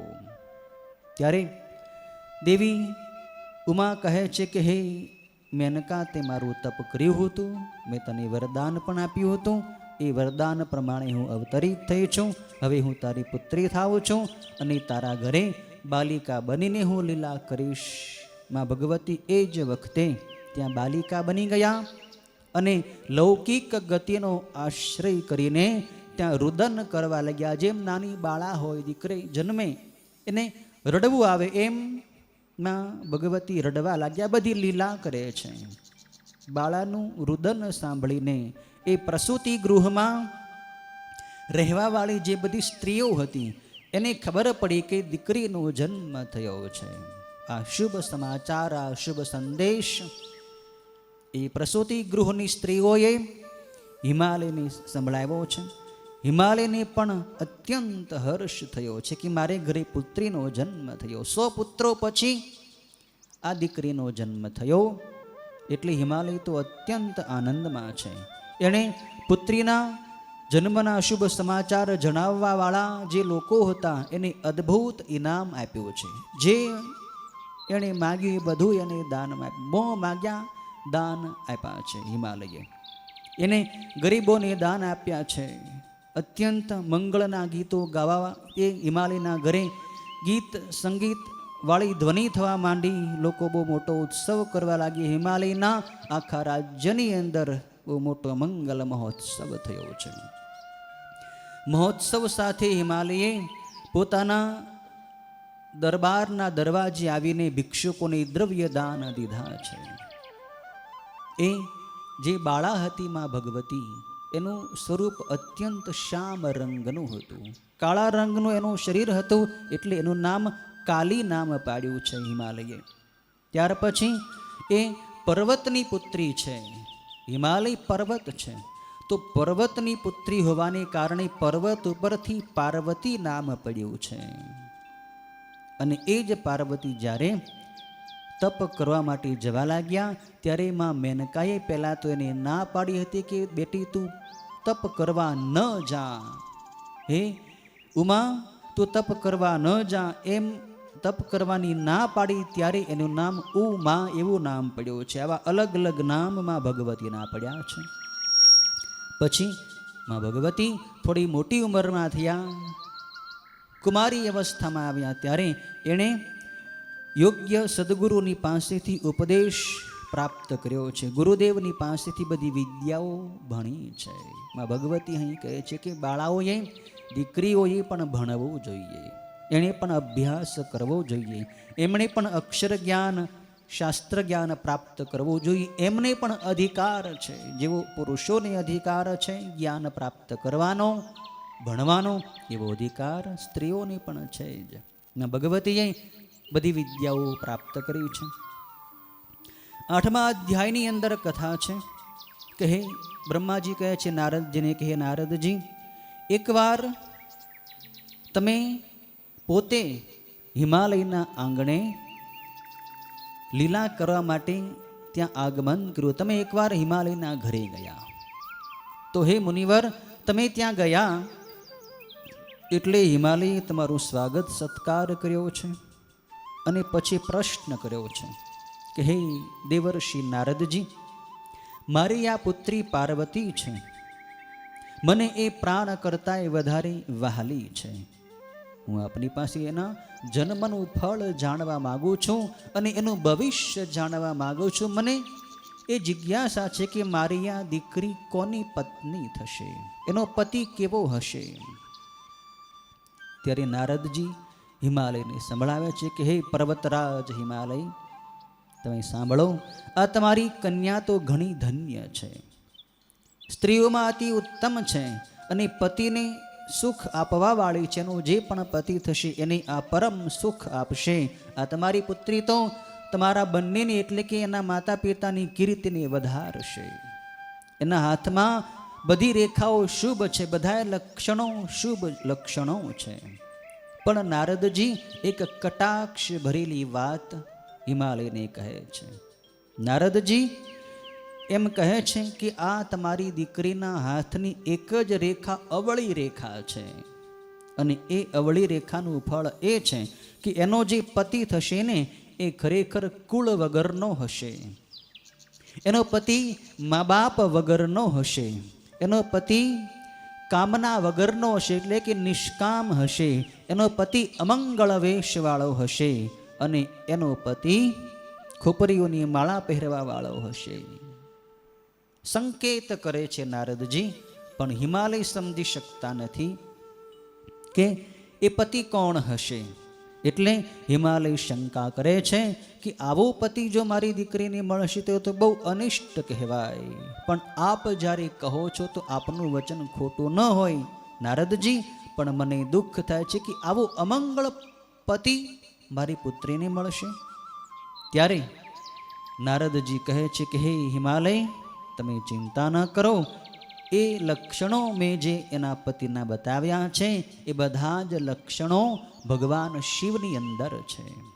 માટે આ તમારી કન્યાના પતિ સાક્ષાત કરોડો બ્રહ્માંડોના અધિપતિ, દેવોના દેવ મહાદેવ જે છે એ જ તમારી પુત્રીના પતિ થશે. તમારી પુત્રી મહાદેવની અર્ધાંગના થશે. હે હિમાલય, ભગવાન શિવની અર્ધાંગના થઈને આ તમારી પુત્રી ત્રણેય લોકની માતા થશે અને તમારી પણ કીર્તિને વધારશે. હે હિમાલય, તમે ચિંતા ન કરો. આ બધા જે લક્ષણો શિવની અંદર છે એ તમને અમંગળ લાગે છે, પણ છતાં શિવ તો બધા જ અમંગળોનો વિનાશ કરી પરમ મંગલ આપવા વાળા છે. બહારનો વેશ શિવનો ભલે અમંગળ હોય, શિવ તો પરમ મંગલ છે. શિવનું નામ પરમ મંગલદાયક છે. શિવનું નામ બોલવા માંડે કોઈ તો એના બધા અમંગળો નષ્ટ થઈ જાય અને પરમ મંગલ પ્રાપ્ત થાય છે. વળી આ પાર્વતી તપસ્વી થઈને ભગવાન શંકરના ચિત્તને વશ કરશે અને ભગવાન શિવ પણ આ પાર્વતી વગર બીજી કોઈ પણ સ્ત્રીને વિવાહ વિધિથી પરણશે નહીં, કોઈ સ્ત્રીનો સ્વીકાર કરશે નહીં, કેમ કે શિવ અને શિવા બંને એક છે. આ તમારી કન્યા શિવના અર્ધા અંગને પામી જશે. આ તમારી પુત્રી તપ વડે શંકરને સંતોષીને તેમના દેહને પામી જશે. સોના જેવી ઉજળી થશે. ભલે એનો વર્ણ અત્યારે શ્યામ છે, પણ શિવનો વર્ણ ગૌર છે. એટલે ગૌર વર્ણવાળા, કર્પૂર જેવા ગૌર વર્ણવાળા શિવને પામીને આ તમારી પુત્રીનું નામ પણ ગૌરી પડશે. તમારી પુત્રીનું નામ ગૌરી થશે અને વિષ્ણુ તથા બ્રહ્મા વગેરે સર્વ દેવોને પણ આ તમારી પુત્રી પૂજ્ય થશે. તે હિમાલય પછી કહે છે કે હે મુનિવર નારદજી, હું તમને એક વાત પૂછું છું કે મેં એવું સાંભળ્યું છે કે શિવ તો ત્યાગી છે, શિવ તો નિષ્કામ છે, શિવને કોઈ કામના નથી અને શિવ તો વિરક્ત છે. એને સ્ત્રીનું શું પ્રયોજન, એને સ્ત્રીની શું ઈચ્છા થાય? એણે તો પહેલાના જન્મમાં જે શિવાદેવી હતા એ શિવાદેવીએ દેહ છોડી દીધો, પછી એ શિવ તો ધ્યાનની અંદર મસ્ત રહે છે. તો એવા ત્યાગી, ધ્યાની, જ્ઞાની, વિરક્ત શિવ મારી પુત્રીને કેવી રીતે સ્વીકારશે? આ તો બહુ કઠિન કામ છે. કોઈ ત્યાગી હોય, કોઈ વૈરાગી હોય, એ કોઈ સ્ત્રીની તો સામે પણ ન જુએ, ત્યારે એવા શિવ મારી પુત્રીને પત્ની રૂપે સ્વીકારશે? આ તો બહુ કઠિન કામ મને લાગે છે. મને આના માટેનો કોઈ ઉપાય બતાવો. ત્યારે નારદજી કહે છે કે હે હિમાલય, તમે ચિંતા ન કરો. તમારી પુત્રી જે છે એને તમે પ્રેરણા કરો કે જેથી એ તપ કરે. મને વિશ્વાસ છે કે તપ વડે શિવ પ્રસન્ન થશે અને એ તમારી પુત્રીને સ્વીકારશે. નારદજી કહે છે કે હે હિમાલય, તમારે ચિંતા કરવાની જરૂર નથી. આ જે તમારી પુત્રી છે ને પાર્વતી, એ જ પૂર્વ જન્મમાં શિવાદેવી હતા, એ જ દક્ષની પુત્રી હતા અને એ જ દક્ષ પુત્રી આજે તમારી પુત્રી થયા છે અને એ શિવને પામવાના જ છે. આ નક્કી ભવિષ્ય નિશ્ચિત છે. આમ કહી નારદજી ત્યાંથી પ્રસ્થાન કરે છે. ત્યાર પછી 9મા અધ્યાયની અંદર કથા છે. નારદજી પૂછે છે કે હું મારા સ્થાને ગયો પછી ભગવાન શિવની શું લીલા થઈ એ મને જણાવો. ત્યારે બ્રહ્માજી કહે છે કે હે મુનિવર, તમે પોતાના ધામમાં ગયા, સ્વર્ગમાં ગયા, એ પછી અમુક સમય વીત્યા પછી એક વખતે મેનકા હિમાલયની પાસે આવી. એટલે પોતાના પતિની પાસે મેનકા આવી છે અને તેને પ્રણામ કર્યા અને પોતાની પુત્રી જેની પ્રાણ સમાન પ્રિય હતી એવી એ મેનકા પોતાના પતિને કહેવા લાગી. મેનકા હિમાલયને કહે છે કે હે પતિદેવ, સ્ત્રી સ્વભાવને લીધે હું નારદ મુનિનું વાક્ય બરાબર સમજી શકી નથી. તો આ કન્યાનો વિવાહ કોઈ સુંદર વરની સાથે હવે તમે કરો. પાર્વતીનો વર સુંદર લક્ષણોવાળો અને સારા કુળમાં જન્મેલો હોય તો એ વિવાહ સર્વ રીતે સુખકારક થાય. આ વિવાહ કોઈ સારા પુરુષની સાથે કરો. નારદજીએ મારા ચિત્તને ભ્રમિત કરી દીધું છે. આવો અમંગળ વેશવાળો પતિ ખરેખર યોગ્ય નથી. પાર્વતીનો પતિ તો ખૂબ સુંદર હોવો જોઈએ, મંગળ હોવો જોઈએ. ત્યારે હિમાલય કહે છે કે હે દેવી મેનકા, તું સાંભળ, તું ભ્રમ છોડી દે.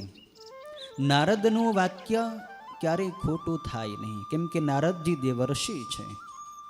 જો તને તારી પુત્રી ઉપર સ્નેહ હોય ને તો હે મેનકા, તું તારી પુત્રીને પાર્વતીને આદર સહિત શિખામણ આપ કે જેથી એ પુત્રી ભક્તિ અને સ્થિર મન વડે ભગવાન શંકરનું તપ કરે. ધન્ય છે હિમાલયને કે પોતાની પત્નીને કહે છે કે આપણી દીકરીને તપ કરવાની પ્રેરણા કરવી જોઈએ કે એ શંકરનું તપ કરે.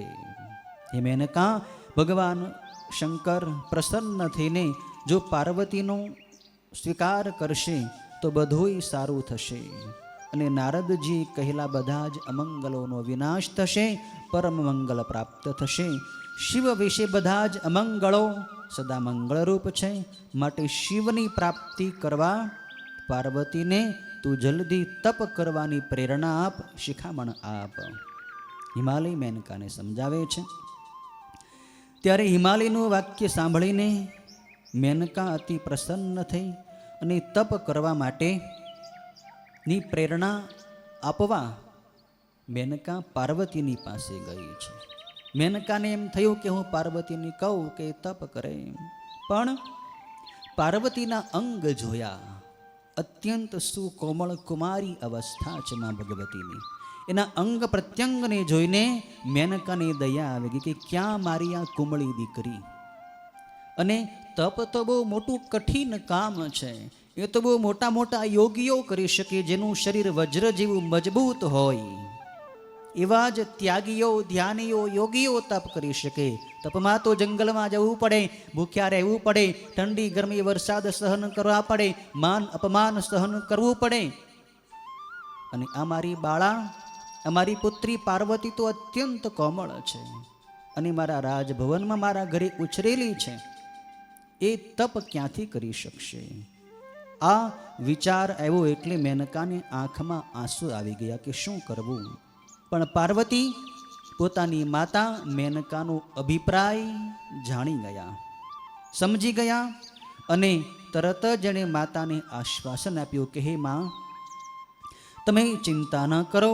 આજે રાત્રે વહેલા પરોઢીએ એટલે કે વહેલી સવારમાં મને એક સ્વપ્ન આવ્યું હતું. લગભગ પ્રાતઃકાળમાં બ્રાહ્મ મુહૂર્તના સમયમાં મને એક સ્વપ્ન આવ્યું અને સ્વપ્નમાં મેં એવું જોયું કે એક તપસ્વી બ્રાહ્મણે દયાળુ બનીને પ્રીતિપૂર્વક ભગવાન શિવનું ઉત્તમ તપ કરવાનો મને ઉપદેશ આપ્યો. પાર્વતીમાં સ્વયં કહે છે કે હે માં, તમે ચિંતા ન કરો. મને સ્વપ્નમાં એક બ્રાહ્મણે આવીને એમ કહ્યું કે હે પાર્વતી, તું તપ કર, શિવનું તું ભજન કર, શિવની તપશ્ચર્યા કર અને શિવને તું પામી જા. ત્યારે મેનકા તરત એણે પોતાના પતિને બોલાવ્યા અને પુત્રીએ જે સ્વપ્ન જોયું હતું એની વાત એણે પોતાના પતિને કરી. એટલે હિમાલય મેનકા પાસેથી પુત્રીનું સ્વપ્ન સાંભળ્યા પછી પોતે એની પત્નીને કહેવા લાગ્યું. હિમાલયે પણ કહ્યું કે હે મેનકા, મને પણ આજે રાત્રે એક સ્વપ્ન આવ્યું હતું. એ સ્વપ્નની વાત હું તને કહું છું, સાંભળ. સ્વપ્ન એવું આવ્યું કે એક શ્રેષ્ઠ તપસ્વી જાણે આપણા નગરની ભાગોળે અતિશય પ્રેમથી તપ કરવા માટે અહીં આવ્યા હતા. અને હું પણ આપણી જે આ દીકરી છે પાર્વતી, એને લઈને ત્યાં ગયો હતો અને મેં એ તપસ્વીને નારદજીએ કહેલા પુત્રીના વર પ્રભુ શંકર તરીકે ઓળખ્યા હતા. એટલે મને સ્વપ્નની અંદર ખ્યાલ આવી ગયો, ચોક્કસ વિશ્વાસ થઈ ગયો કે આ તપસ્વી બીજા કોઈ નહીં પણ સાક્ષાત મહાદેવ છે અને એ જ આપણા આંગણે માં પાર્વતીનો સ્વીકાર કરવા માટે આવ્યા છે. સ્વપ્નની બધી વાત હિમાલયે મેનકાને કરી છે. હિમાલય કહે છે કે એ તપસ્વીની સેવા કરવા માટે મેં આપણી પુત્રીને ઉપદેશ કર્યો અને એ સેવા સ્વીકારવા એ તપસ્વીની પ્રાર્થના કરી. ત્યારે પહેલાં તો એ તપસ્વી રૂપે આવેલા ભગવાન શંકરે પાર્વતીની સેવા સ્વીકારવાની મનાઈ કરી. અને પછી પાર્વતીએ પણ પોતે સાંખ્ય શાસ્ત્રના મત અનુસાર ભગવાન શંકરની સાથે શાસ્ત્રાર્થ કર્યો અને એની પ્રાર્થનાથી ભગવાન શિવે એનો સેવા કરવા માટે એની અનુમતિ આપી છે. અને પછી હૃદયમાં શિવને રાખીને ભક્તિથી આપણી પુત્રી એ શિવની સેવા કરવા લાગી. હે મેનકા, આવું સ્વપ્ન મેં જોયું છે એ મેં તને કહ્યું છે. કેટલાક સમય સુધી તેના ફળની પરીક્ષા કરવી જોઈએ, આ જ યોગ્ય છે. ત્યારે આમ જ્યારે પર્વતે મેનકાને કહ્યું અને શુદ્ધ ચિત્તે એના સ્વપ્નના ફળની પરીક્ષા કરતા રહ્યા અને થોડોક સમય વીત્યો. ત્યાં તો ભગવાન પરમેશ્વર શંકર સુંદર લીલાઓ કરતા પોતે હિમાલયના નગરની પાસે તપ કરવા માટે કેટલાક ગણોની સાથે પ્રેમથી આવ્યા છે. ભગવાન શિવનું આગમન થઈ ગયું છે. શિવને તપ કરવા માટે એકાંત જરૂરી હતું. એટલે ભગવાન શિવ પોતાના ગણોને, અમુક ગણોને સાથે લઈને હિમાલય પર્વત ઉપર આવ્યા છે. અને તેમણે ત્યાં પોતાનું તપ કરવા માંડ્યું. એ વખતે આ પાર્વતીને સાથે લઈને હિમાલય મહાદેવની પાસે જાય છે. પછી મહાદેવ એને સેવા કરવાની પહેલાં તો અનુમતિ આપવાની ના પાડે છે, પણ પછી માં ભગવતીની અતિ પ્રાર્થનાથી એમનો સ્વીકાર કરે છે. પછી માં ભગવતી ઉમાદેવી એની સેવા પણ કરે છે. અને પછી મહાદેવે કામદેવને બાળીને ભસ્મ પણ કરી નાખ્યો છે. ભગવાન ત્યાંથી અંતર્ધાન પણ થઈ ગયા છે. પછી પાર્વતી અત્યંત વર્ષો સુધી, હજારો વર્ષો સુધી વળી પાછું ભગવાન શિવનું તપ કર્યું. પછી ભગવાન શિવને પ્રસન્ન થયા. આ સંક્ષિપ્ત કથા અહીં બતાવી છે 9મા અધ્યાયમાં. પછી 10મા અધ્યાયની અંદર નારદજી પ્રાર્થના કરે છે કે હે બ્રહ્માજી, તમે આમ સંક્ષેપમાં કથા કહો એમ નહીં, પણ મને વિસ્તારથી આ કથા સાંભળવાની ઈચ્છા છે કે ભગવાન શિવ હિમાલયના પર્વત ઉપર તપ કરવા માટે આવ્યા. કેવી રીતે આવ્યા, કેટલું તપ કર્યું, કામદેવને એણે કઈ રીતે બાળીને ભસ્મ કર્યું, આ બધી ઘટના શું છે એનો વિસ્તાર મને સાંભળવાની ઈચ્છા છે, તમે જણાવો. ત્યારે બ્રહ્માજી વિસ્તારપૂર્વક કથા કહે છે કે હે દેવર્ષિ નારદજી, ભગવાન શિવ ત્યાં હિમાલયના પર્વત ઉપર લૌકિક ગતિનો આશ્રય કરીને તપ કરવા માટે આવ્યા. અને પોતે તપ કરતા કરતા ધ્યાનમાં બેઠા હતા અને ઘણા હજારો વર્ષો પસાર થઈ ગયા. પછી એકવાર એણે સમાધિ છોડી છે, પોતાના નેત્રો ખોલ્યા છે. અને એ વખતે ભગવાન શિવના પવિત્ર દેહમાંથી, વિગ્રહમાંથી, ભગવાન શિવના અંગમાંથી એક પરસેવાનું ટીપું ત્યાં પડ્યું છે જમીન ઉપર. પણ એ શિવના શરીરમાંથી પરસેવાનું બિંદુ પૃથ્વી પર પડ્યું. એટલે એ બિંદુની અંદર અદ્ભુત શક્તિ હતી. શિવના અંગમાંથી જે પ્રગટેલું પરસેવો હોય એની અંદર પણ અદ્ભુત શક્તિ હોય છે. એટલે એ બિંદુ બાળક રૂપે બની ગયું અને ત્યાં રડવા લાગ્યું છે. એ બાળકને 4 ભુજાઓ હતી, 4 હાથ હતા. એ બાળકનો આકાર લાલ રંગનો હતો. અદ્ભુત સુંદર એ બાળક હતો. એની કાંતિ અને શોભા અલૌકિક હતી. અને તેજસ્વી હોઈને બીજાઓને સહન કરવો એ મુશ્કેલ હતો. સામાન્ય બાળકની પેઠે એ બાળક રડવા લાગ્યો.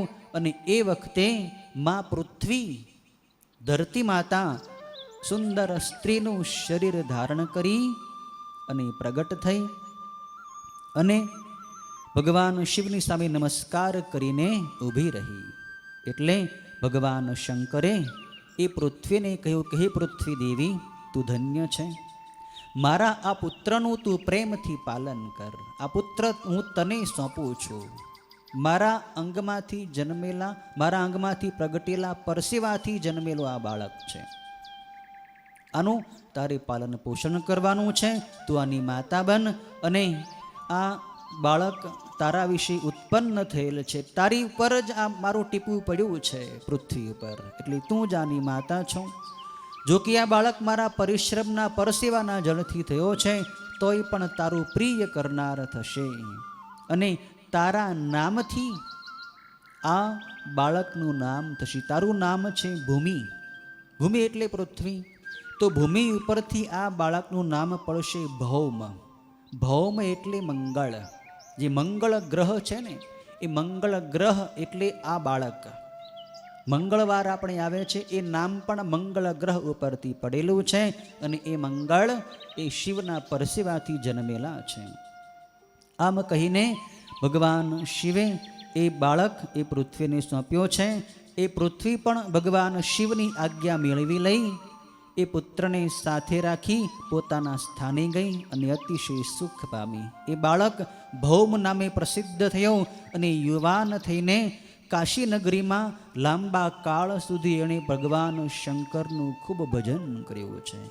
એ બાળક પછી કાશી નગરીમાં ગયો હતો અને એણે ભગવાન શિવનું ખૂબ પૂજન ભજન સાધના કરી છે.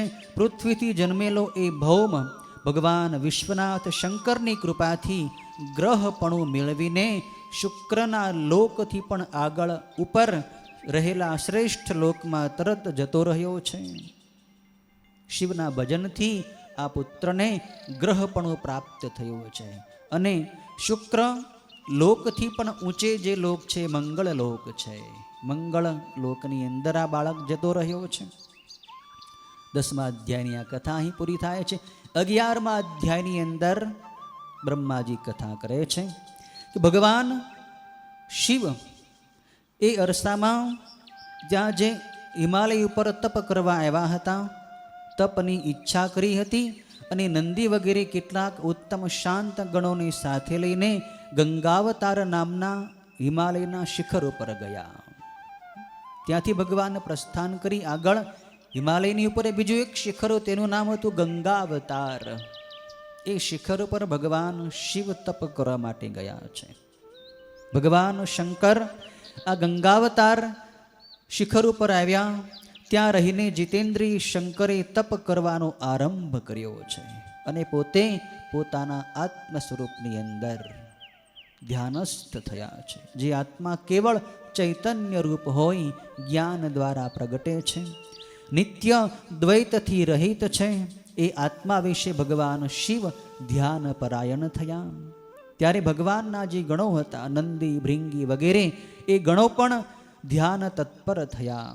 એ વખતે કેટલાક ગણો ભગવાન શિવની સેવા કરવા લાગ્યા.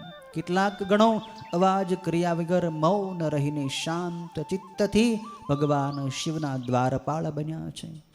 એ અરસામાં હિમાલય વનસ્પતિઓથી યુક્ત પોતાના શિખર ઉપર ભગવાન શિવનું આગમન થયું છે. એવા સમાચાર સાંભળીને ભગવાન શિવના દર્શને આવ્યો છે. હિમાલયની ખબર પડી કે શિવ આવ્યા છે, તપ કરવા આવ્યા છે, ગંગાવતાર શિખર ઉપર આવ્યા છે. એટલે હિમાલય મહાદેવની પાસે મહાદેવના દર્શને આવ્યો છે અને કહે છે કે હે દેવોના પણ દેવ મહાદેવ, હે જટાજૂટધારી શંકર, હે પ્રભુ, હે લોકોના નાથ, આપ જ ત્રણેય જગતનું પાલન પોષણ કરનાર છો. હે શંભો, આપ લોકવત્સલ છો, આપ પરમાત્માને નમસ્કાર હો. બહારના ભોગો નહીં કરનાર આપને નમસ્કાર હો. હે ભક્ત પ્રિય વિષ્ણુ તથા બ્રહ્મા વગેરેને પણ સેવવા યોગ્ય આપ છો. હે તપમાં રમનાર, તપના સ્થાનરૂપ અને તપનું ફળ આપનાર શિવ, આપને નમસ્કાર હો. હે મહિષાન, મારા ભાગ્યનો ઉદય થવાથી આપ મારા આંગણે પધાર્યા છો. હે પ્રભુ, દીનવત્સલ તરીકે વર્ણન કરાતા આપે મને આજે સનાથ કર્યો છે. આજે મારો જન્મ સફળ થઈ ગયો, મારું સમગ્ર જીવન સફળ થઈ ગયું અને આજે મારું બધુંય સફળ થઈ ગયું. કારણ કે આપ મહેશ્વર મારા આંગણે અને એ પણ તપ કરવા માટે પધાર્યા છો. માટે હે મહાદેવ, આપ મને આપનો દાસ માનો અને કોઈ પણ જાતનો સંકોચ રાખ્યા વગર મને આપ આજ્ઞા કરો, હું આપની શું સેવા કરું? કોઈ સેવા મને બતાવો, મારું કર્તવ્ય છે, મારી ફરજ છે અને મારા ઉપર આપની કૃપા છે કે જેથી આપ મને કોઈ આજ્ઞા કરશો તો હું પણ ધન્ય થઈ જઈશ આપની સેવા કરીને. હિમાલયની વાત સાંભળીને મહાદેવ કહે છે કે હે હિમાલય, એકાંતમાં તપ કરવા માટે હું તારા શિખર ઉપર આવ્યો છું. તેથી કોઈ પણ અહીંયા મારી પાસે ન આવે એમ તારે કરવાનું છે. મને તારે એકાંત આપવાનું છે. એક જ કામ તારે કરવાનું છે કે અહીંયા તારા નગરમાંથી કોઈ પણ લોકો મને વિક્ષેપ કરવા ન આવવા જોઈએ.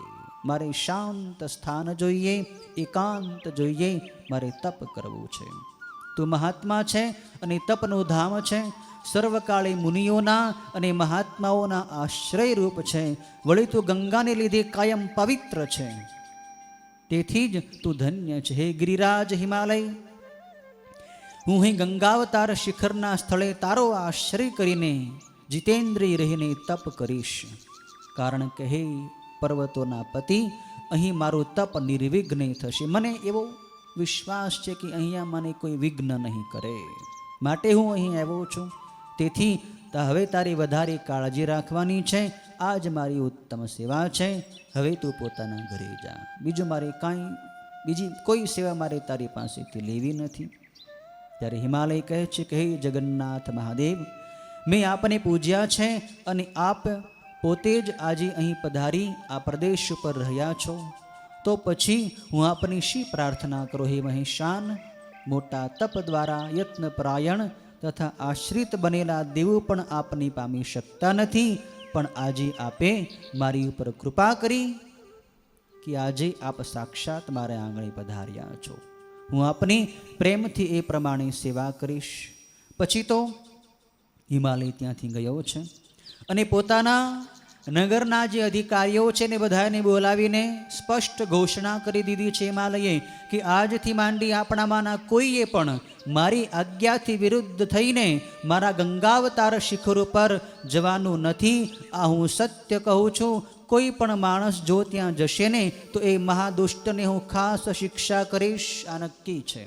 ખાસ સાવધાન થઈ જાઓ કે ભગવાન શિવ આપણા આંગણે તપ કરવા માટે આવ્યા છે, એટલે કોઈએ પણ ત્યાં જવાનું નથી. અમારી સ્પષ્ટ આજ્ઞા છે. હિમાલયે આજ્ઞા કરી દીધી એટલે બધાય એ આજ્ઞાનો સ્વીકાર કરે છે.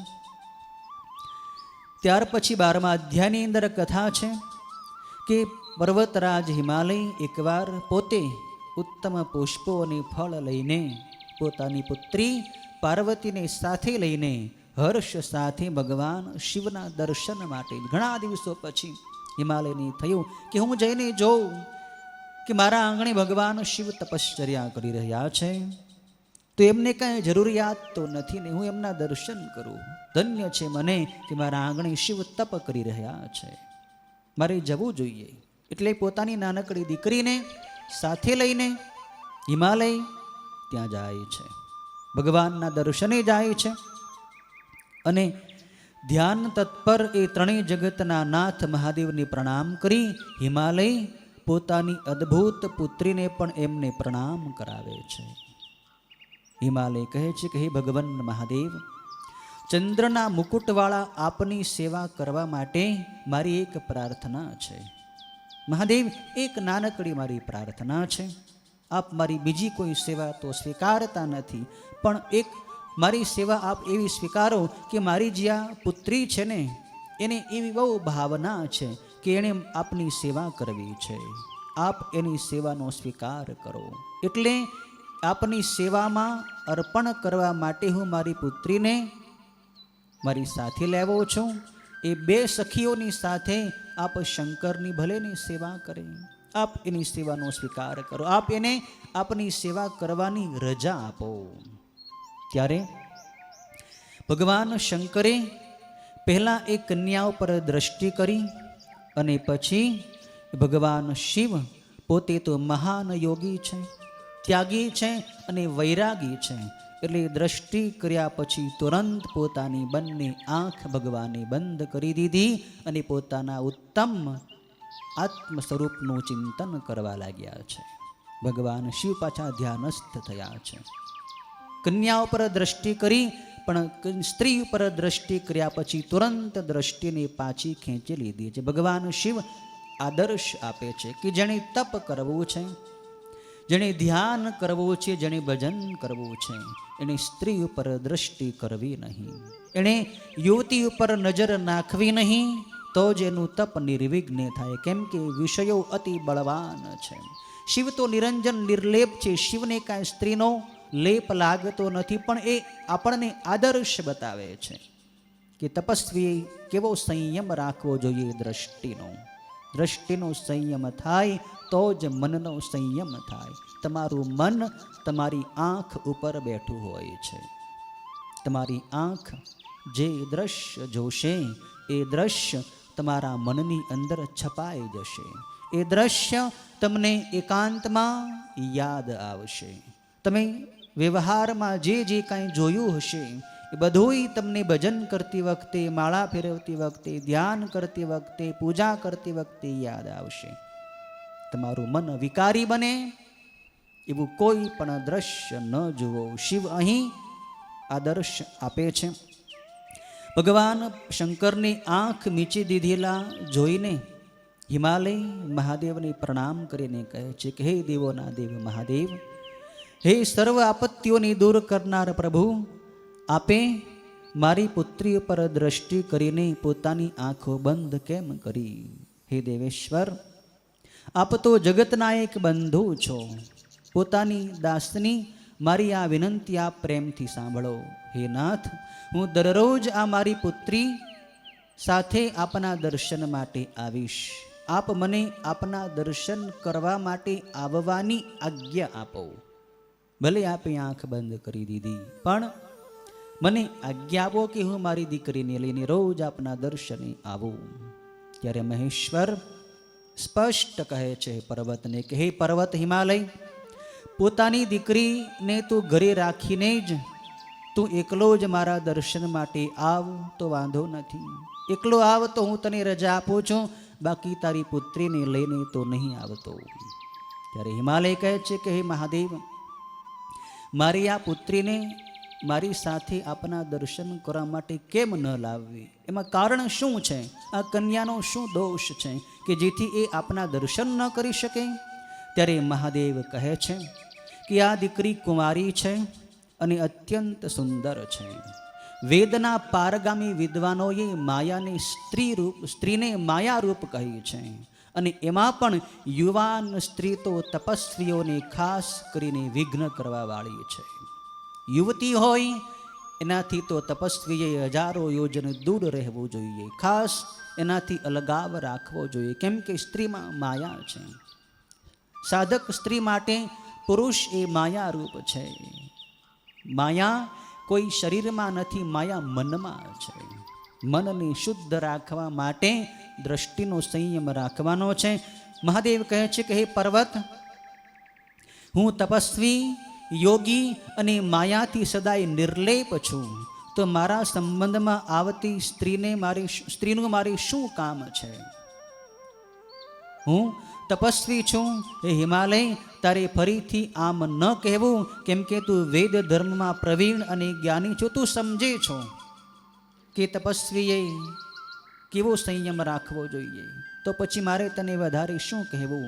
હે પર્વત, સ્ત્રીના સંગથી તરત જ વિષયની ઉત્પત્તિ થાય છે, મન ચંચળ બને છે અને વૈરાગ્ય નાશ પામે છે. યુવાન પુરુષ, યુવાન તપસ્વી હોય એ યુવતી સ્ત્રી ઉપર દ્રષ્ટિ કરે તો એનો વૈરાગ્ય ધીમે ધીમે મોળો પડવા માંડે છે, ઓછો થવા માંડે છે અને પછી ધીમે ધીમે તપથી એ ભ્રષ્ટ થઈ જાય છે. એ પર્વત, એ કારણે તપસ્વીએ ક્યારેય પણ સ્ત્રીનો સંગ ન કરવો, કેમ કે સ્ત્રી વિષયોનું મૂળ છે અને જ્ઞાન તથા વૈરાગ્યનો નાશ કરનાર છે. આમ કહીને ભગવાન મહેશ્વર બોલતા બંધ થયા. ભગવાન મહેશ્વર બોલતા બંધ થયા. આ બધી ચર્ચા હિમાલયની સાથે આવેલામાં પાર્વતીએ સાંભળી. ના પાર્વતીએ ભગવાન શિવના બધા વચનો સાંભળ્યા, પણ પાર્વતીમાં થોડી વાર તો ચૂપ રહ્યા છે, પણ પછી માં પાર્વતી ભગવાન શિવને સુંદર સાંખ્ય મત અનુસાર અને વેદાંત મત અનુસાર એક તત્વજ્ઞાનની વાત કહે છે કે ખરેખર જે જ્ઞાની છે, ખરેખર જે યોગી છે, એને તો સ્ત્રી અને પુરુષમાં શું ભેદ રાખવાનો હોય, એને તો બધું તત્વ સ્વરૂપ જોવાનું હોય છે.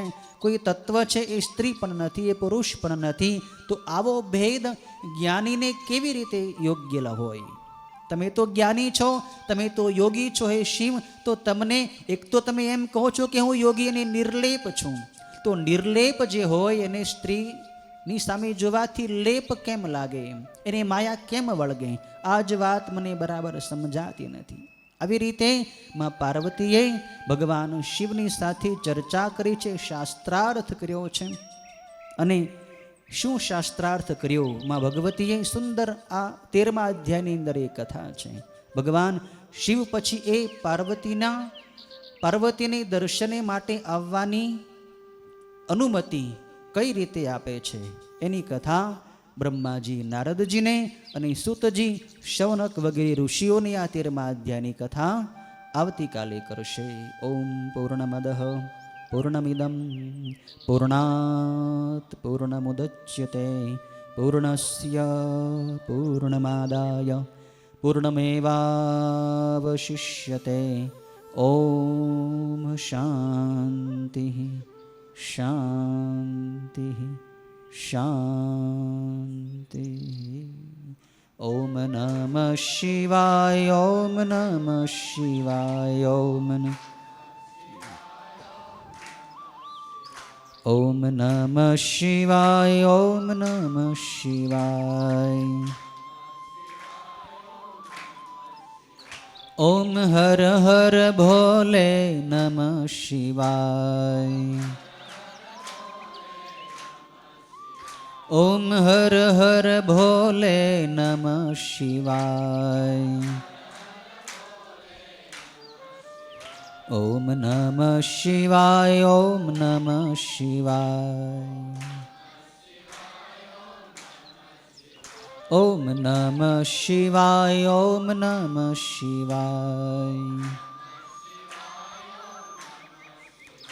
ઓમ હર હર ભોલે નમઃ શિવાય.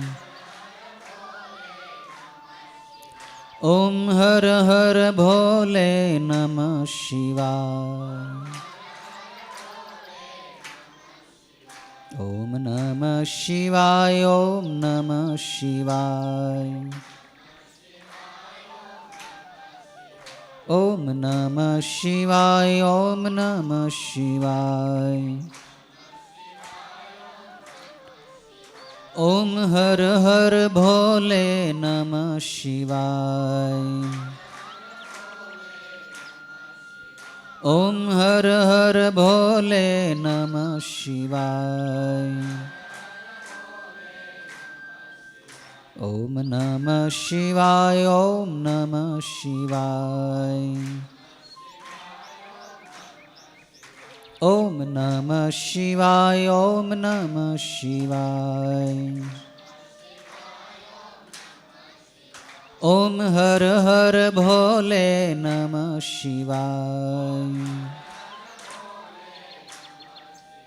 ઓમ હર હર ભોલે નમઃ શિવાય.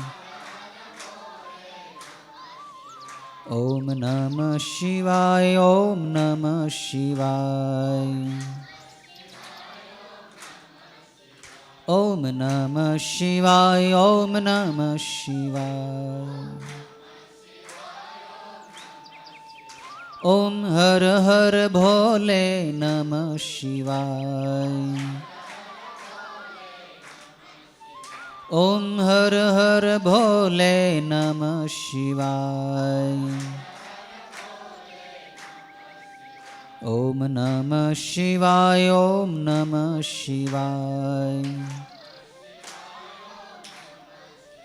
ઓમ નમઃ શિવાય. ઓમ નમઃ શિવાય. ઓમ હર હર ભોલે નમઃ શિવાય.